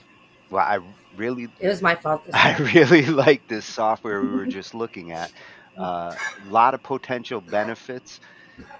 The integration with video that they have, and using hardware with it is another great approach to these solutions. That was bad. It was really bad. I told you. I'm sorry about that. A dog threw up everywhere. Oh, Bingo was his name-o. Yeah. It was rough. Really bad. She couldn't walk back there. It was just, I was like, oh, I gotta take care of it. And I tried to time it. I'm so sorry about that, man.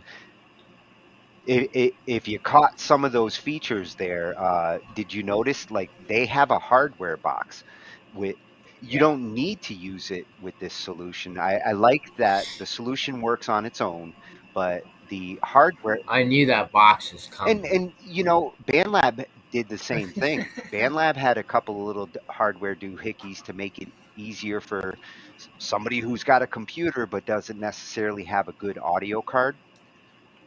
What I Yeah. like about their hardware box is it's network centric. It has an Ethernet port and it's designed to do what this box is meant to do, straight to the router, straight to the internet, doesn't really have to go through a computer at all.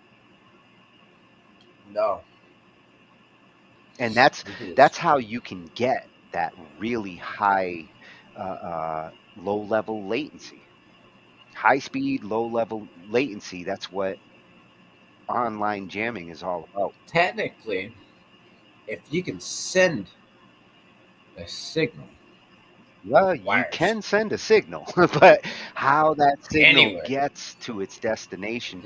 And Yes. you'll notice a theme across all these videos so far. RF might be a way to go. Everybody almost in every solution has mentioned Wi-Fi or Ethernet in one way or another, except for Sonobus. You can. It's not that you can't use Wi-Fi for these solutions. It's that the Yeah. jitter they're talking about, packets getting lost. We're trying to have real fast. It's like gaming. It's about ping time. So Yeah. you want to make sure your audio's coming out like a hose and going to the other computer. Sometimes packets get dropped, and normally we use things like TCP/IP, for the web, where if a packet gets Yeah. dropped, the receiving computer recognizes I didn't get the packet, send it again, and eventually the Oh, packet comes through. it would be But well, unreliable. Yeah. that's reliable when you have to get that packet. But Yeah. if you're gaming, if you're in the middle of a game and you're moving something, you're moving here, the person's moving there, the packets being sent are they're it's a quick packet like hey location. If you Yeah. drop a packet, you don't if I don't get your location information, there's Uh-huh. another one coming. So just that's what they call TCP instead of TCP/IP, where there's a Oh. verification system. UDP is the protocol that gamers use, and a UDP protocol just says send me the packets as fast as you can, and if I drop some, I will just update your location when I get another packet. Another one. Same Yeah. works with music. That's what it If you're shows. trying to do this kind of stuff, you're not doing it with TCP/IP over the network. You're doing it with UDP because you're just spitting the data, and there's new packets coming with new audio data right after it. I used to try to get a game to run through both because I wanted it, like, if we couldn't rely on Well, that to and go. sometimes you had to run it on both just to get a, a reliable experience. Mhm. It depends on the game and how Well, important that information that's coming in, whether you actually need it to be as accurate as possible or you need it to be updating as fast as possible. With this kind of software, it's about constant updates. It's constantly sending an audio signal from somebody. I had bought a game, Red Faction. I can't believe I remember that. I know they had like a newer one, and I bought it, and I was so mad because I couldn't get it to work, and it was But because it didn't have a media mode on and some kind of security with for the port. well, That's what it that's what we were needs. talking about with the port forwarding. If Yeah, the thing you're running on your computer is using ports that your yeah, cable modem, your router is typically your router has a firewall that's on. It's blocking any yeah. ports coming in, and it should do that. Once you have a server or you have a client where you need people being able to send into your Ah, computer, then you that's a have to terrible open up system. those ports. That's a big Um, key in gaming. All this stuff we're looking at, network yeah, configuration.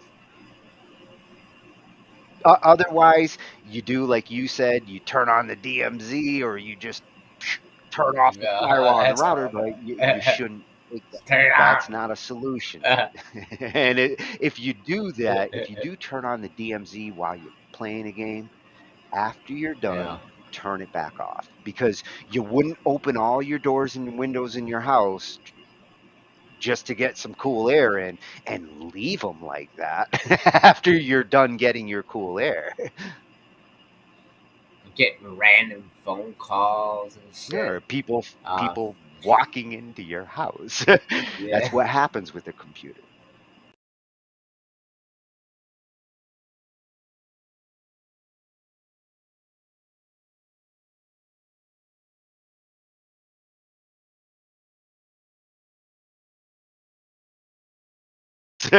That's yeah, what happens with a computer.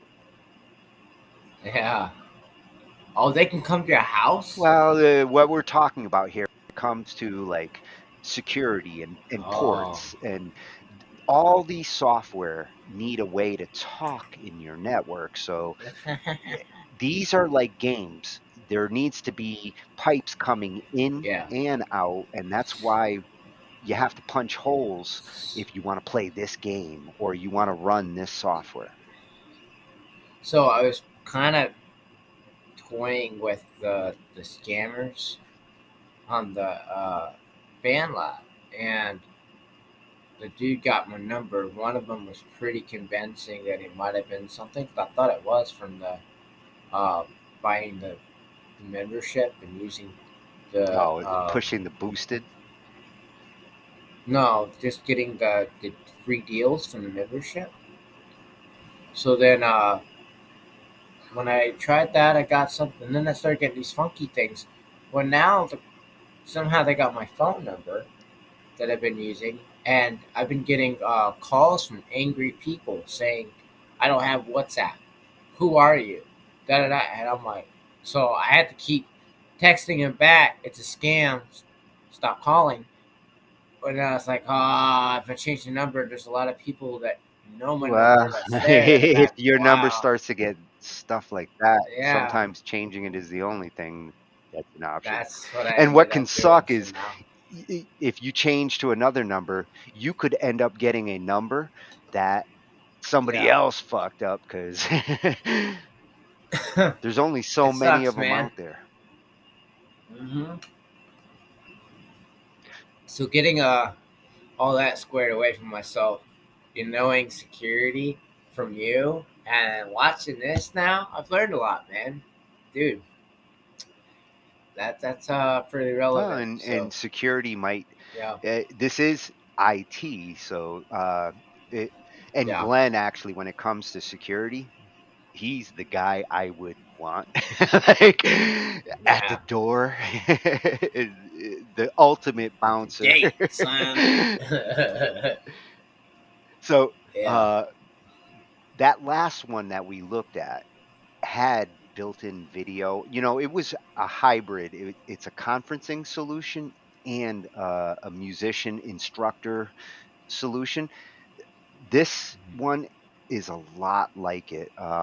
This is JackTrip. It ended up stumbling on this because one of the guys talking about one of the other things mentioned this one, as an alternative. Again, a new one that if you get started with it now, you might be on the ground floor of your. We look like part of them. Oh yeah, we are. Hey, we're tripping with Jack. And looking at their website and what they're promising is a lot of what all these solutions are promising: low latency, high Yeah. quality audio. Ease of use is the one. Ease of use is the one they all claim, but and we'll find out. well, and I hope some of the viewers, if We they should test try this these stuff, things, man. I am most interested in how easy was it for you to get going? Because with musicians, a lot of musicians my just God. want to jam. They don't want to set their Ain't shit up. that funny? It's like McDonald's. McDonald's like, yeah, we got our make Big Mac, and it's got this and that, and then Burger King finds out and says, oh, we got a Whopper, same thing, but bigger bun and bigger white. It's like, what? What are you doing? Yeah, and it's all the same ad. They're all And juicy. now you can get a They're Whopper all... that's a plant. Yeah. They were trying to add some small thing at the vegan thing.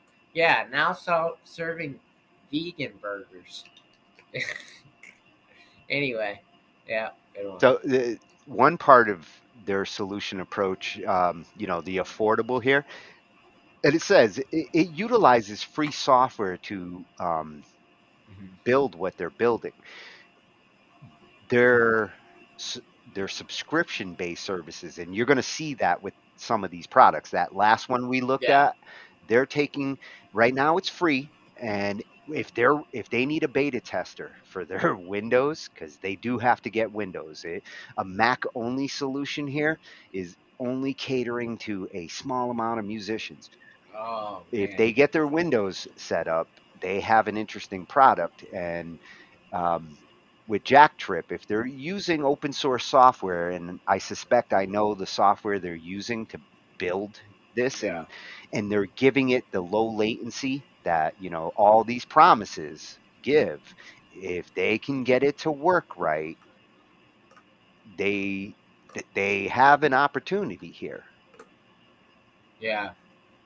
And their goal is for the same kind of market: teachers, instructors, bandmates that want to write songs. That guy in the last video made an awesome point about, like, this stuff is perfect for when you just want to write a song with your bandmate and you don't want to drive 50 minutes.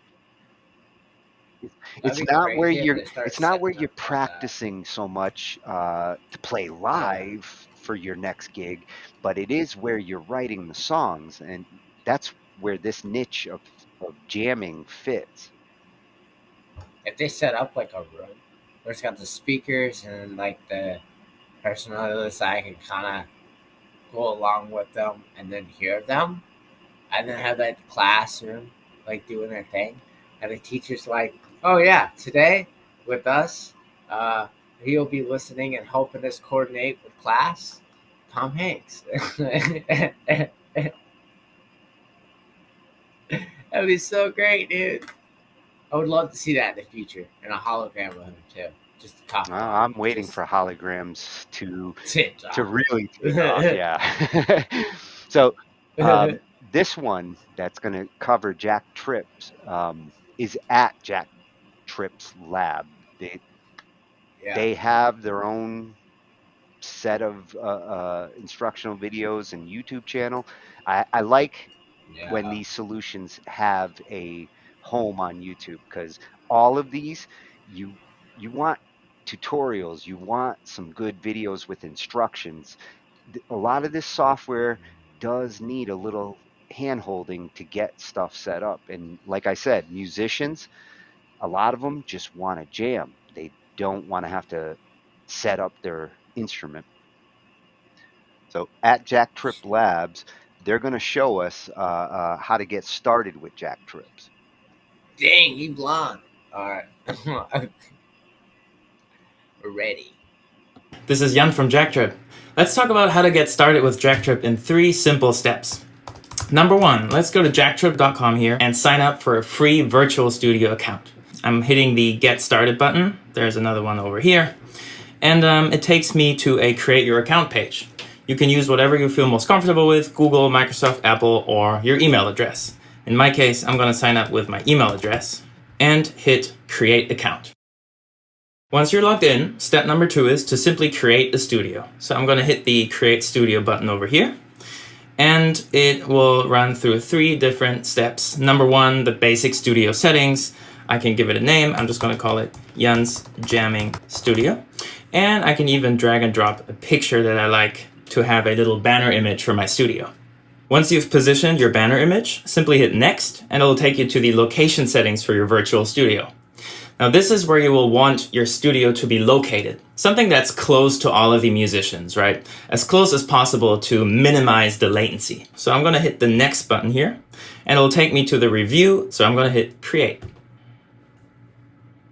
Alright, so while the studio is starting, make sure that you've connected your audio interface and your microphone if you have one with headphones, and then you basically get to this step where you can choose whether you want to run JackTrip in the web browser or with the desktop app.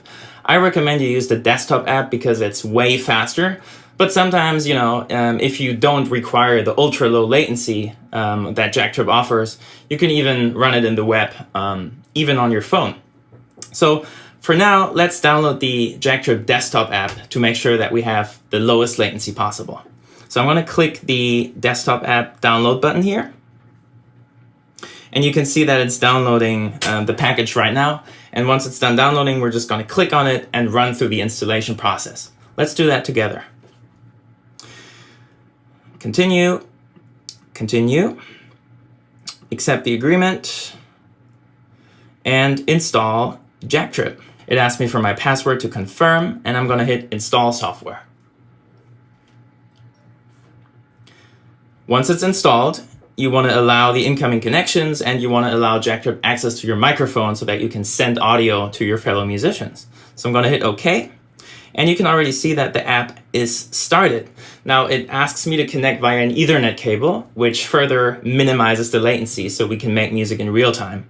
So once you have your Ethernet cable plugged in and your headphones or audio interface is connected, you simply hit OK, and it shows you the audio settings. Basically, you just have to set this once and then you can pretty much forget about it.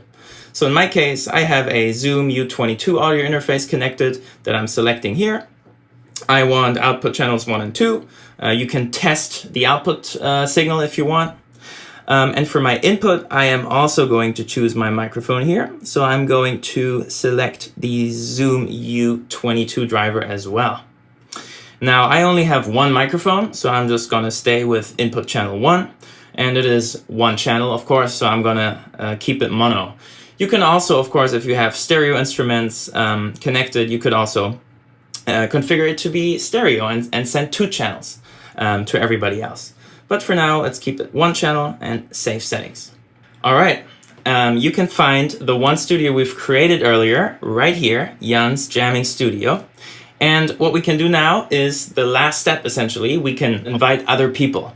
And the other persons we invite, they don't even have to create a studio and run through that process. They can simply click a link and then join right into the studio once they've downloaded the JackTrip app. If you want to invite somebody, you simply hit the icon here and you can see that the invitation link has been copied to the clipboard. So what we can do now is we can send an email out to anyone who we want to have in the studio and have them join via a simple invitation link. And that's it. let me hit the join button right here. And you can see that I am connected. I'm currently muted. So I'm going to unmute myself. You can see the audio signal coming in. I could be a little bit louder even over here. And you can see that also my video is currently being recorded and transmitted to the studio so that everyone that joins can see my face as well, and me playing my instruments. Now, if more people join, you know, all the videos will be visible right next to each other. And find a little chat box here on the right so I can say hello once my friends have joined, and we can also communicate via chat. Happy jack tripping. Happy jack tripping. Now that is some interesting shit. At JackTrip Labs over on YouTube, and the website is jacktrip.com. This is what BandLab is missing. If they utilize the same approach they're doing, because this is a lot like, you know, the web-based, app-based integration, same way BandLab does it. The one thing they're missing is this kind of low latency conferencing and collaboration. If they can add that to that collaboration tab, I will fucking pay for a subscription every year if it's this kind of software in that tab. Yeah. I like it. That was cool. And this is different than everything else we looked at. This really is kind of a web-based solution, but they do give you a desktop app if you really want to, which you're going to want to. If you're a musician, you're going to want to do the desktop app because you want to get as fast as you possibly can. And the browser has to go through layers to talk to your audio card. The desktop app, or in a case of a mobile app, talks directly to the audio card. The signal goes faster when it doesn't have to go through a browser layer. What did they make quantum computers? It's still not going to change our network speeds. You could have the fastest computer running over there. It wouldn't change how fast I can send you shit, or how fast you can send shit out. That's crazy. I thought by now, because we had like 5G, 6G, and all Well, that yeah, stuff now. I do want to have a network bandwidth night where they are up to 5 gigabits. If anybody out there has a connection like that, I would love to know your results if you tested it. Probably really great for him, but not for his friends would be like, yeah. They probably wouldn't even know what's going on. Honestly. Well, I don't hear no difference. and when it comes to running any of these, the bandwidth that you have, the CPU and the RAM, like this is where computer does start to matter, and where like broadband, any gamer understands what we're talking about, because if you're a gamer, then you're already doing that for games. This stuff is easier than the games. Yeah, that's a good website design. I'm glad they got them all facing the other direction, so they're never really staring at you. They got a nice setup, and they do have. They are using open source technology to build their solution, and they're doing it for musicians. Now, BandLab should pay attention to this solution, and if they are looking to make their experience better and to really make jam rooms, I envision a day when we go on to a BandLab project and we feel like we're in a room together. This Have you ever with gotten that cold on one of those yet? would make a beautiful mix. Like, I know, like, I saw a video on YouTube, and there was someone messing with Sonobus, and but what happened is, like, little bongos, like in indie, like Middle Eastern like music, and you would hear that, and then you hear this dude talking, going, "Yeah, nice, knock knock, Azik, I'm Sandman. And he's like, what? What are you talking about? I said, dude, you gotta. He's like, yeah, I come to jam. And then he's like, not really Well, clear, you know, and and it just crackles that's out. kind of what it that's kind of what it is. It's like when you're jumping in Jamulus rooms. Yeah. If you go just jumping into rooms, like who's playing in here? Who's playing in here? You're going to get the world of It musicians. was funny though, because he said, yeah, we're gonna call our band, and then he said like what, you know, like a stereotyping a little bit, you know. The joke was hilarious. Like he was just gagging it for his time, really. But yeah, I enjoy that multi-world thing, and I just remember emails, man. Like you sent away, waited a couple days, and got one back. Oh, you're You talking know? snail mail. Like, Yeah, that's how I remembered it. But BandLab had allowed me to do a little bit, sort of live. well, I mean, you can go and inside. you know Yeah, everything we're looking at. BandLab collaboration is what we all understand.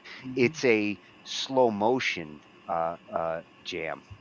It is that like step one, somebody does something, step two, somebody else adds to it. yeah, BandLab collaboration right now is it's sequential, it's linear, it's in slow motion in that way. And yeah, these things we're looking at are the kinds of yeah, ways to take that sequential process and get songwriting where you're bouncing off the other musician. The part of songwriting that I miss in a live jam yeah. is jamming with someone, bouncing off of what they're playing. You don't always get that experience when you take that step by step approach.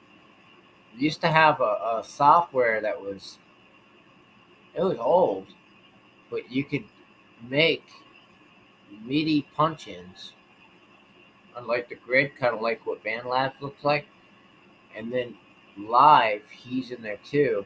Be a lot of Oh yeah, delay, but well, it was, actually, but it the worked. first time I ever looked at live online jamming, what we're looking at now, Yeah, was in 2001 ish.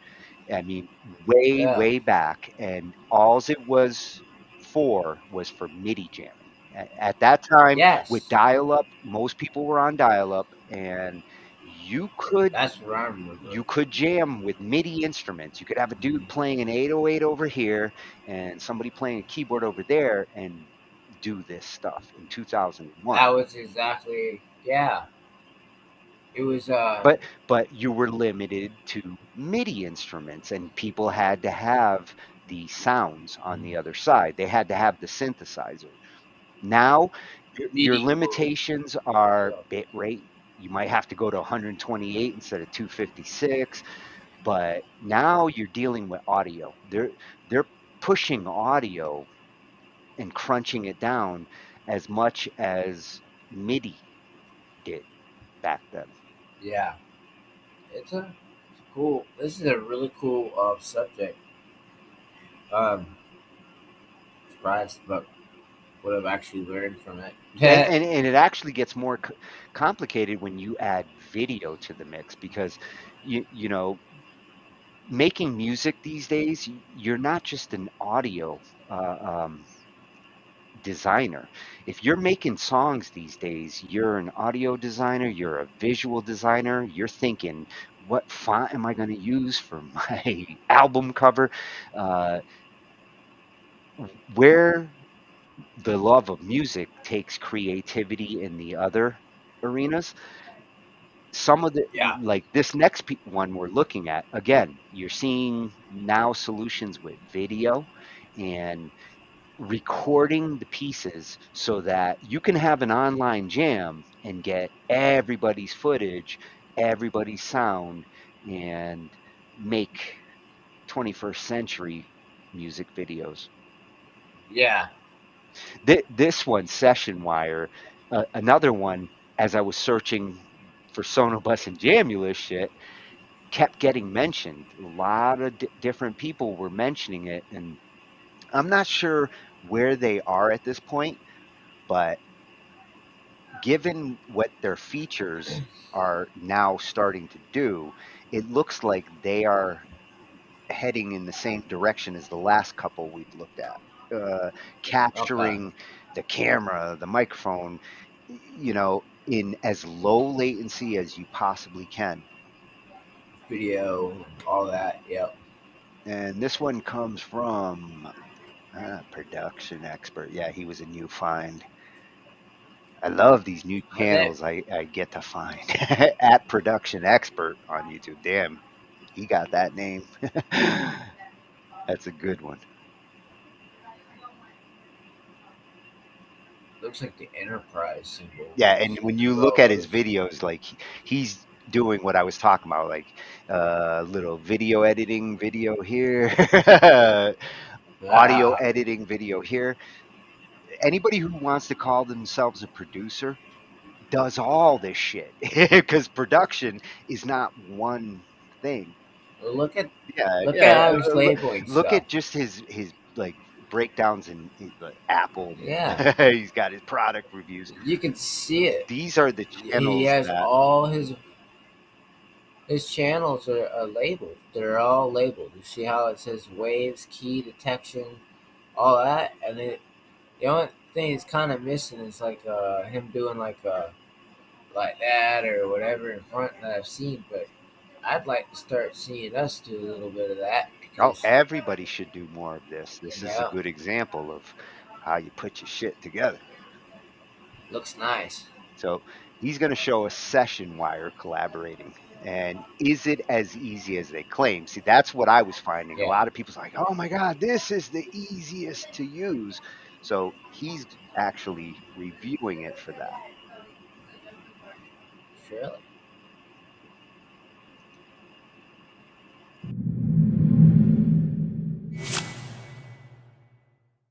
Hi, this is Russ and it's Luke from Production Expert, and I've been asked to work with Luke today on showing you SessionWire in action. Now, SessionWire, at first glance, you would think, why not use Zoom? But we want to show you why you'd use SessionWire to do some online collaboration. Now, there's been lots of versions of this, but this one seems to be the most clearly thought out. We'll just quickly show you over the interface that you can see on our screen. So on my screen here, I've got Studio One in the background. And Luke, what have you got in the back? What door are you on?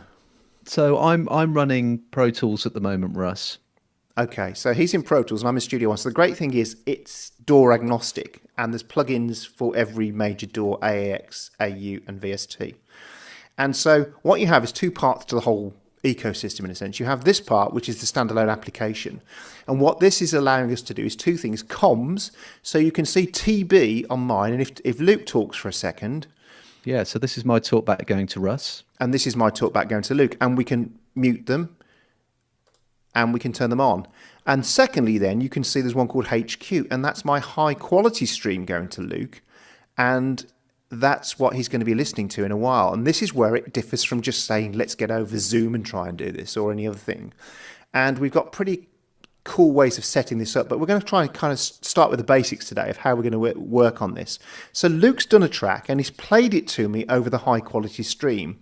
And so what I can do now, if I wanted to, I could mute my talkback audio to Luke, and I can go to the beginning. I'll tell you, Luke, one thing I really love about this is when you click outside of the actual application, it doesn't disappear and go behind another window. So it's always it's forced really on top.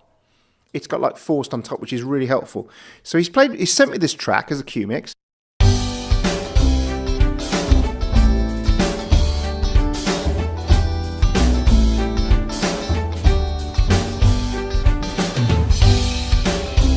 So I've got it on my timeline because he could effectively play it down the timeline for me to sing to, but there'd be latency. That's inherent that's to do with the comm systems we're all connected to. That's the interweb at its worst. So what he's done is he's sent me over the backing track that I'd already listened to and got an idea for. But what I am doing now is Luke is hearing me in high quality over the internet, and he's hearing the backing track he sent me. So I can now play. Yeah, it's good to be with you and I. So I can start busking and say, Luke, what do you think of this idea? It's pretty cool. It's a good start. Yeah. To be honest, I've never heard the track before, and I'm just kind of. But you get the point. So I've even put a bit of Seventh Heaven on myself, and the way this works is if you look on my desktop here, is that all I have to do. It's really not complicated. All I have to do is instantiate the SessionWire Send plugin, which is here, and then I'm sending from all my tracks as an auxiliary send out to this plugin, which means I can change the volume. So if Luke said to me, turn the track up a bit more, I can do that, but it doesn't turn the track up in my can, so I can turn it down. If he wants to just hear more of my vocal, I can do that.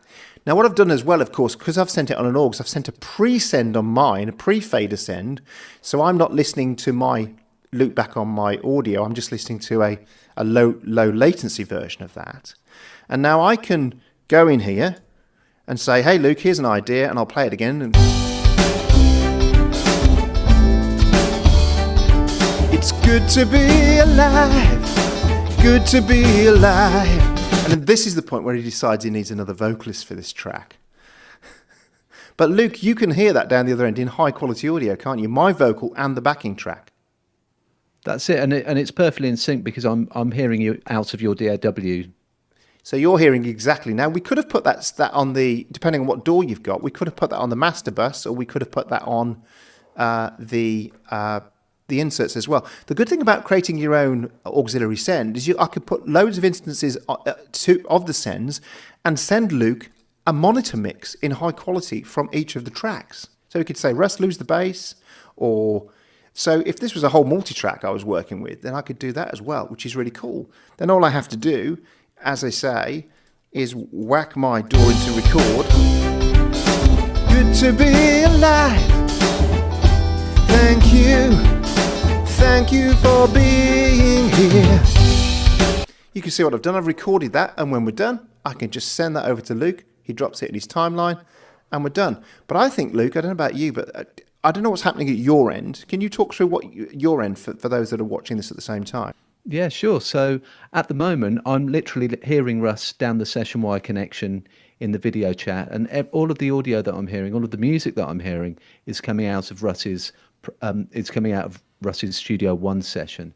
So that means that everything that I hear from his end is perfectly in time, because what he hears is what I hear essentially, because I have I have his session coming in purely over SessionWire, so there's only one connection, so there's not a lot to go wrong there. And I also know that Robin over at SessionWire is working on functionality where you can drop files to your collaborator straight onto the video window. So if I wanted to drop a file to Russ, I could do that simply by dropping it onto his video window at my end, and then that will automatically upload at my end and download at his. So we know that collaboration is going to get just that little bit easier soon as well, Russ. Now, if you really wanted to, instead of me recording it and sending him the file, which is possible, Luke could insert a high-quality receive plugin into a record track and could record me in high-quality audio while I'm doing it over the internet. You might want to do that, but the thing is that it's not that hard to record it and send it to him anyway, and it's kind of belt and braces. So, as I say, dead easy to set up. If you hover over the windows, you've got these drop downs. This is where I select a microphone for my talk back. This is where I select, obviously, the camera that I'm going to be playing back. And this is the... I can screen share over this as well. So if Luke wants to see my screen, and so actually I could, let's say you've got somebody who's not very, let's say you're using a singer who's not very technical, they could share their screen with the person who's recording, the producer of the session, and then they could say, what's going on? And Luke could say, if you just put that insert in there and turn that up, then I'm going to be able to hear you. And then here's where all the magic happens. This is the drop down where I can select whatever audio source I want to send to Luke. So I'm sending from my audience, my high quality audio, which is this stream here. And then, as I say, I've also got this mic here, which is just sending him talkback. So that's low quality talkback audio, and the same for Luke. So if Luke sent wants to put a send on his audio system, I'd say, hey Luke, can you just play me back that vocal part that's on there? He could quickly put one on, and I could hear his high quality audio as well. So it's really that simple, and it's rock solid. So I don't know about you, Luke, but thumbs up from me.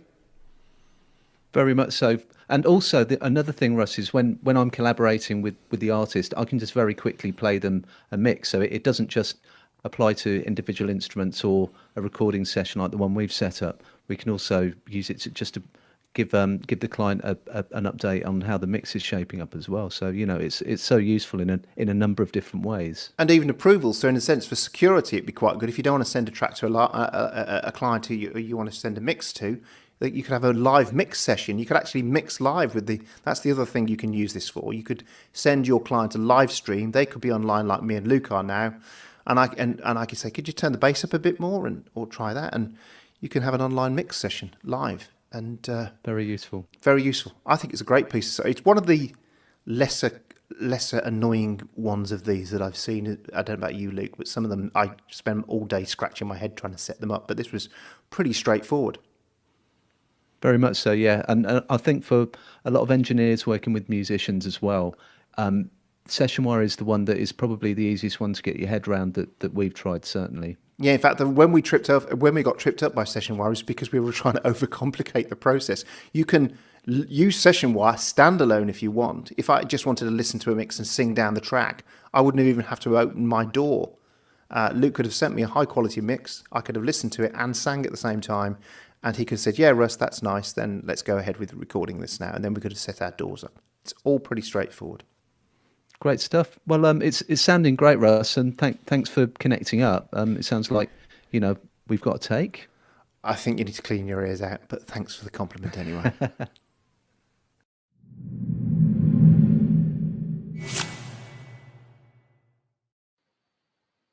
Excellent.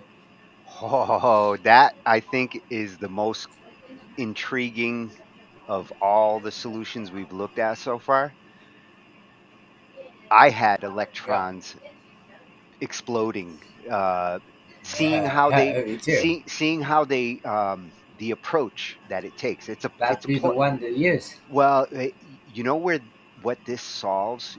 You know when somebody's in ASO mode, like your DAW should be in ASO mode. That's what you want to be in, and you need to get exactly what I was thinking. Yeah, you need to get that ASO into Zoom or to somebody to listen to what you want them to. Dummy audio. You go to the master bus on your DAW. You add that and say route this master bus out to Zoom, and everything coming out of your DAW is now a virtual wire signal. I get the name.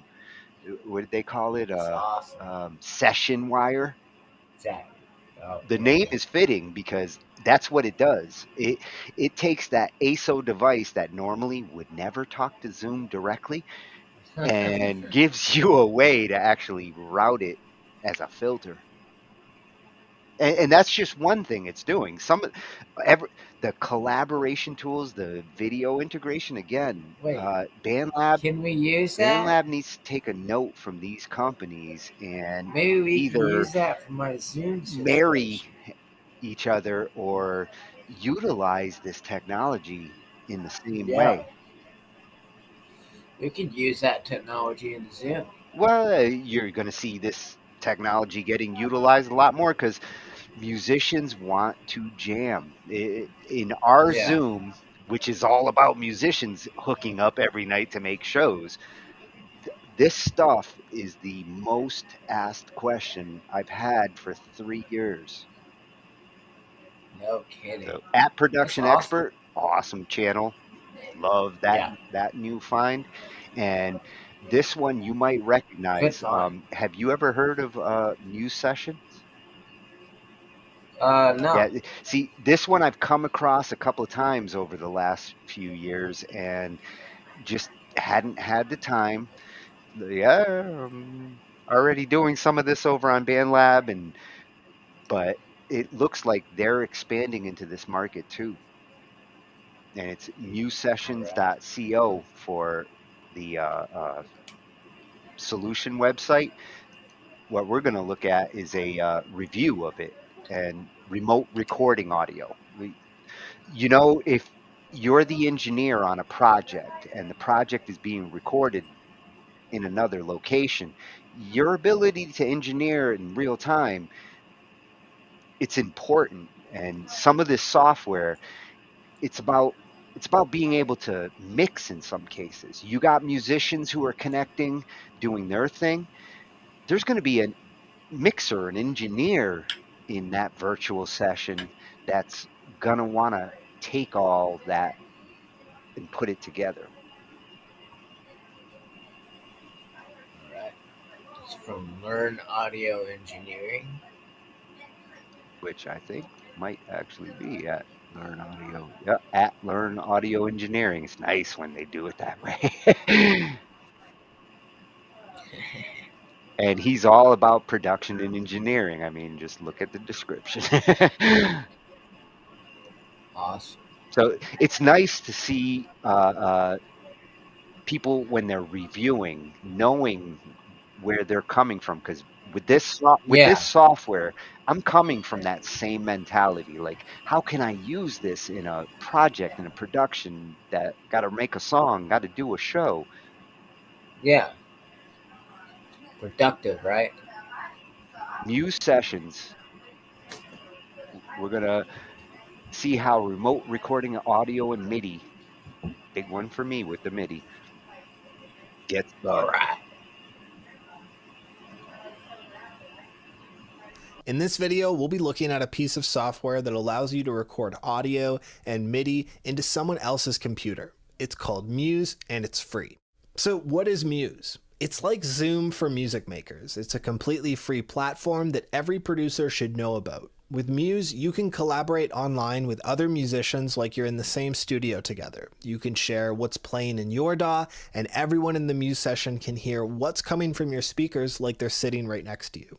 Let's take a look at a few of the features that make Muse a game-changing app for music creators. With Muse, you can take any audio being shared with the session, like a voice or an instrumentalist, and record it straight into your DAW. You can even play or record MIDI over the network, so someone with their keyboard plugged in can play software instruments on your computer. And you can easily drag and drop files from your computer into Muse, so everyone in the session will be able to add them directly into their DAW project. So a bit about my experience with Muse. I found that it's definitely easy to drag and share files directly from Muse and into your DAW. No issues there. The MIDI recording worked great, like scary good. I think that this program could definitely be a real game changer, and it's definitely worth trying out for remote work. However, I got a bit of latency in the audio recording where the audio would record into my DAW much later than it was performed. To correct for this, you'll want to adjust the Muse recording settings to match the tempo, sample rate, and buffer size of your DAW so that you can record performances with accuracy. It also does take some troubleshooting to make sure that you and the performer hear everything during recording. In my case, I ended up creating a multi-output device in my audio MIDI settings with both my interface and the Muse audio share driver. The other driver used to sync recording on both computers is the Muse DAW controller, which will start and stop recording in your DAW and the DAW of the performer so that they can send you their copy to confirm that you don't lose anything over the network. For more tutorials on the recording setup, check the Muse website. And if that's not cool enough, you can even share your session with a mix engineer. You can share your screen and they can control your DAW so they can mix and master your project live without needing to meet you in person for the same experience. They can hear your mix through their speakers in their treated room. Making music online has never been easier than now, and Muse just released a community page within the app, so if you want to meet new people online to make music with, you can browse the community, find someone of similar interests, and invite them to your session all in the same app. So if you're in need of a guitar player or an engineer, you can search for it in the community and invite them to join your session. Get started today for free at musesessions.co. So sign up on Muse and send me a message. Thanks for watching this video, and I'll see you in the next one.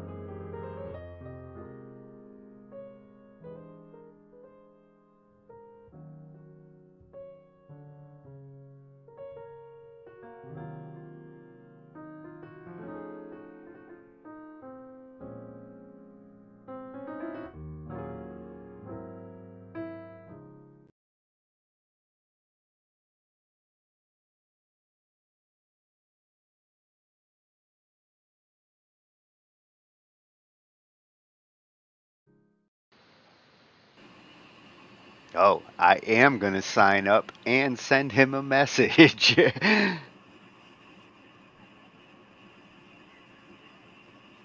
See, that's another one that BandLab would do well to incorporate in, because you saw how like they could send tracks.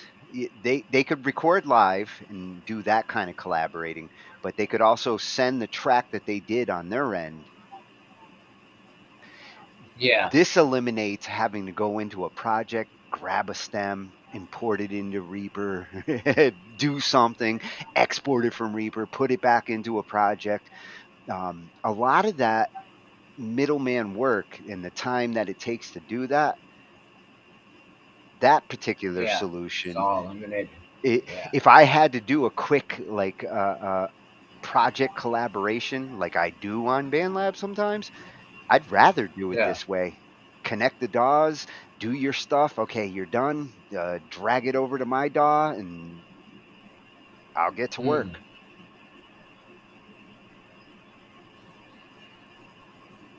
So that is an interesting solution. It's funny. A lot of these, they don't compete against each other. They have different approaches, and in some cases, different uses. I could see using that just like SessionWire for different reasons.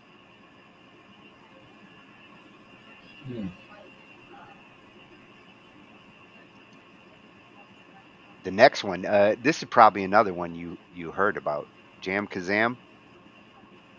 Yeah. Yeah, it gets mentioned here and there in the back. And they've been at it for a while. That's probably why. Like, I'm not sure where they're at with their development now, like all these other competitors, but they've been around and mentioned enough that some musicians are still using it. And this one's a quick overview, a little 5-minute jam coming from their YouTube. Like, again, I like when the developer has their own YouTube presence, because that's where you get the tutorials and examples. You want to see this shit in action. Yeah. And you can get them at JamKazam on YouTube.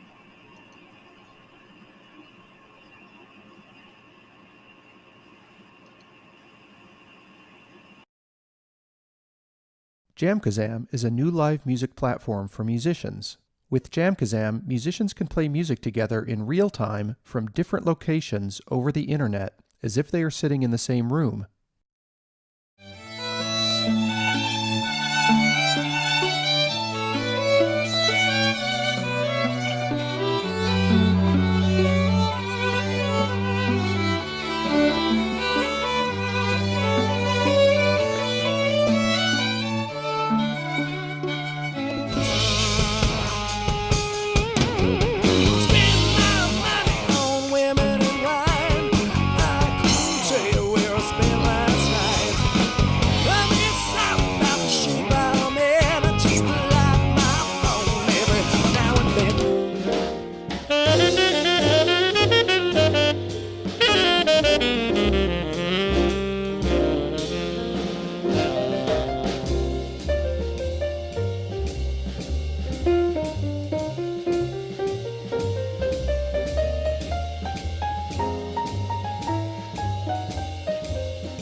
Connecting with other musicians on JamKazam is easy. You can invite your musician friends to join the free service, plan a time to meet, and create a session for them to join.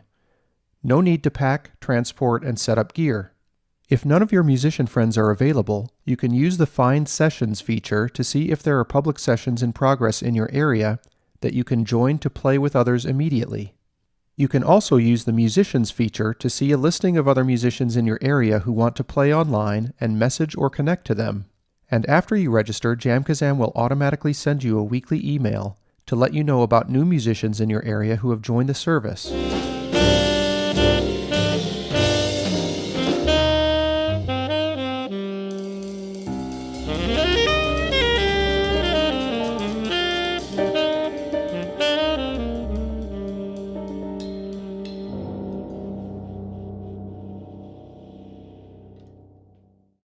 In addition to playing together remotely, musicians can easily record performances during sessions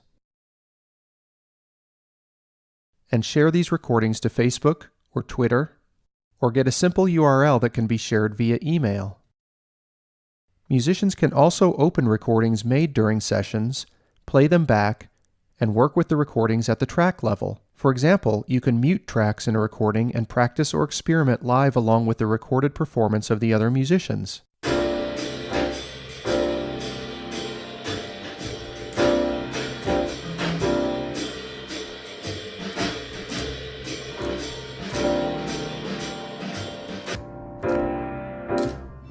Musicians can also use JamKazam to broadcast their live sessions in real time to family, friends, and fans.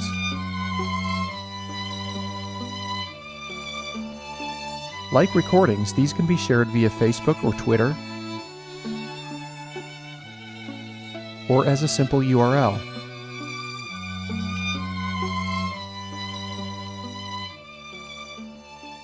JamKazam is and will remain free to use for playing together and for making some recordings and broadcasting sessions to small audiences. If you want to use the service more intensively for broadcasts to larger audiences or to make a lot of recordings, we will offer an inexpensive subscription to cover heavier use of the service at the end of our public beta period. To get started using JamKazam, you can use the built-in mic and headphone jack on your Mac or Windows computer to capture your instrumental and vocal performance and to play audio in sessions. For better audio quality, we recommend using one of the many audio interface products commonly used by musicians to record music onto their computers. If you already record music into GarageBand, Pro Tools, or similar digital audio applications, you likely have what you need already.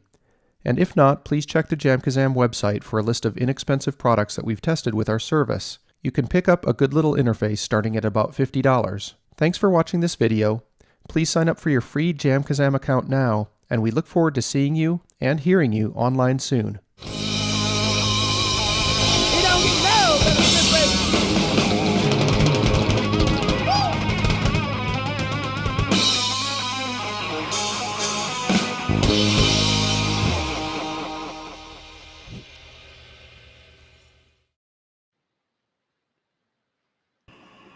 And you can see why that appeals to some musicians. A little bit of rock, a little bit of jazz. Well, and for JamKazam, they're a little bit of Jamulus and a little bit of BandLab. Their appeal is just like Jamulus. When people when people want to hunt for musicians online, this is where JamKazam and Jamulus kind of excel. Like it's a place where you can just walk into a band room and like turn on an instrument. Makes sense. It's pretty cool. And showcase. They do have a good modern interface. Like the software development looks solid. I hope they do well in this market. Yeah, me too. It looks like they're all going to be competing though. Well, yeah, everything's changing. Like look at everything we just looked at as far as these 9 different solutions. I mean, this last one, again, one that I stumbled on as I was looking at the ones I was looking for. You know, when you go searching for Sonobus and you keep hearing these other echoes, you know, like solutions are trying to compete with each other. I mean, eye to eye. And Groovesetter just kind of stumbled in there, you know, and again, music educators, who they're building this stuff for and what they're trying to solve. Yeah. Music educators, online producers, podcast, broadcasting. This is where all this software starts to bring the sound into I like it. the mix. I like the. And they do have a nice presence. I mean, it's a nice looking site. Well, they all did. I'm not sure if it's just a mobile solution though. Looking at the screenshot, oh no, there's people using it on the You play computer the too. trumpet. If they cover the mobile as well as the desktop, then they're right up there with Sonobus. Like of all the solutions we looked at tonight, Sonobus is still the best choice if you want musicians on every platform. Some of them are going to be on phones with their mics, and some of them are going to be on a computer with their I wonder if Focusrite. like major production units and stuff, if they go on those things, or like they might screw around a little bit. I would bet you that a lot of the major production going on in today's studios is utilizing something from what we looked at tonight. Yeah. Because if they're not, then they're mailing shit. That snail mail you were talking about before. Yeah. You have to wait weeks Might be to the get only somebody to do a reliable track one. and get it back. I mean, think about it. Like, as an artist, if you're really, really big, like Kanye, let's just say Kanye, and there's hackers out there, and they know that he's making music, and they want to grab that, and you got AI, so they can grab his shit and steal it. If you're Kanye and you have a music studio and you have computers in there that have your next great track and you don't want anybody to know what you're working on, that's like same as corporations where they have to protect their data. If you're Kanye, your studio better be rock solid protected. They used to, Otherwise, your track that you're working on could end up leaked online by somebody who just happened to sneak in one of your windows. They would on the show I was watching, like Crossroads, I believe. They were saying like you gotta keep the music to yourself. You know, like you can't go out there and tell them your things and start humming around because someone else is Well, listening. you don't want to pull something out the oven when it ain't baked. Yeah, because then someone else will steal it. Well, somebody else might finish cooking it, and it ain't going to be in your oven. It's going to be in theirs. You're dang right. That's what you have to be aware of. So, Groovesetter.net. This is our 9th solution on online jamming. I think after tonight, we are ready, John, to hook our equipment up. Oh, I'm ready. Dude, I got the whole thing. We're ready to go. Let's do it. Dude, I'm one ready. We'll see how Groovesetter works. Yeah. And we'll wrap up. I don't have an I2, but I mean, we got wireless internet, so. Huh? You got motivation. There you go. We'll try it. So here's a quick little introduction into Groovesetter. This is a new one to me. Yeah.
Oh, that's one I'm going to have to see in more action.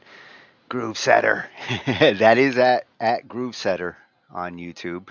That's their channel for their solution. Looks cool though. I do like the screenshots that I was seeing there and what it looks like it Yeah, that has one. for functionality.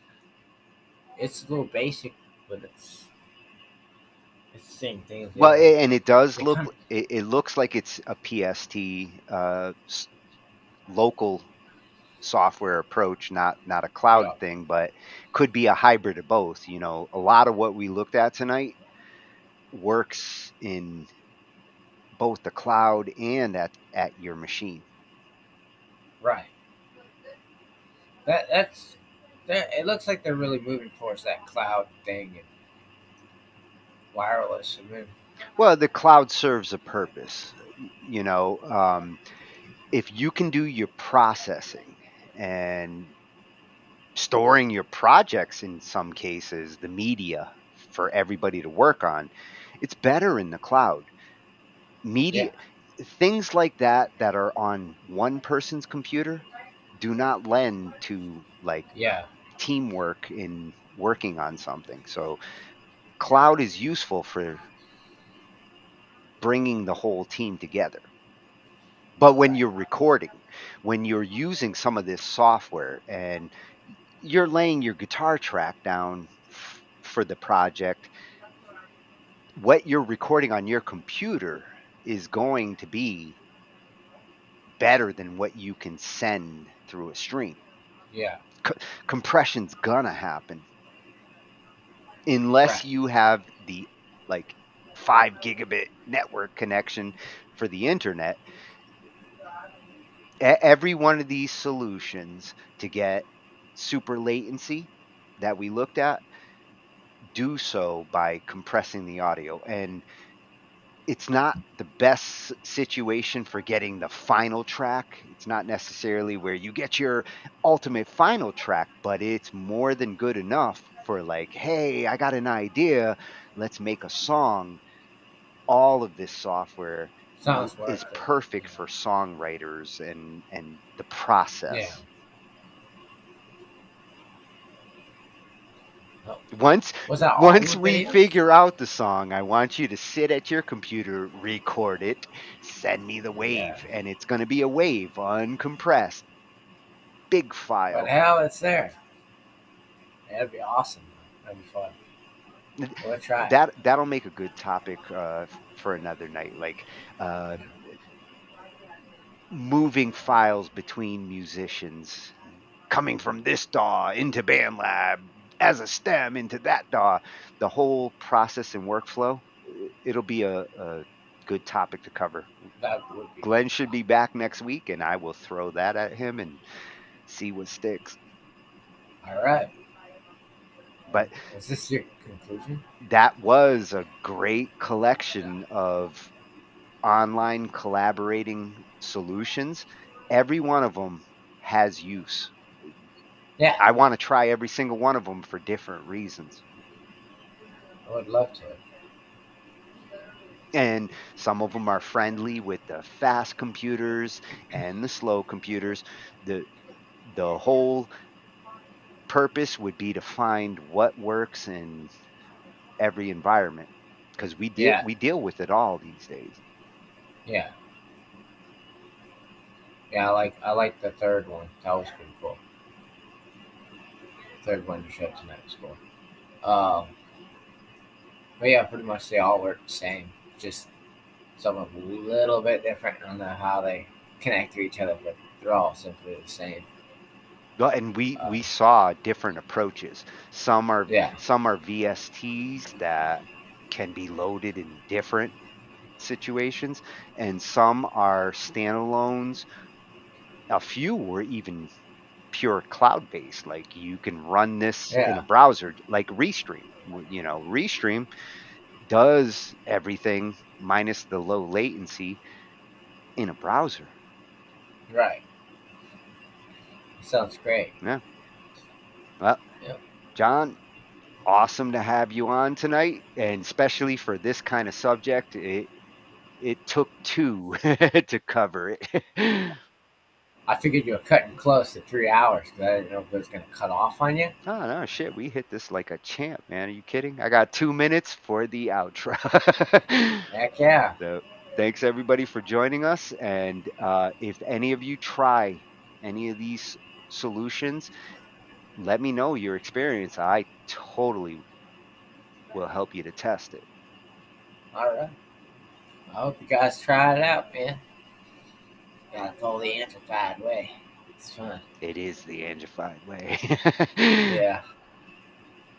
All right. All right. Night, John. Night, everyone. Night.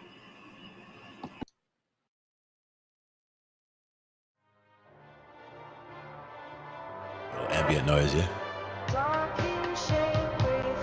So now you're grabbing some BandLab clips.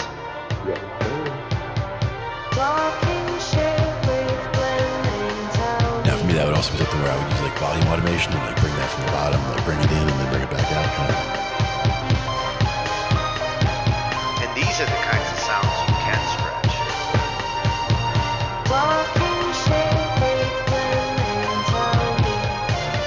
With this AI, like stretching it actually can be cool.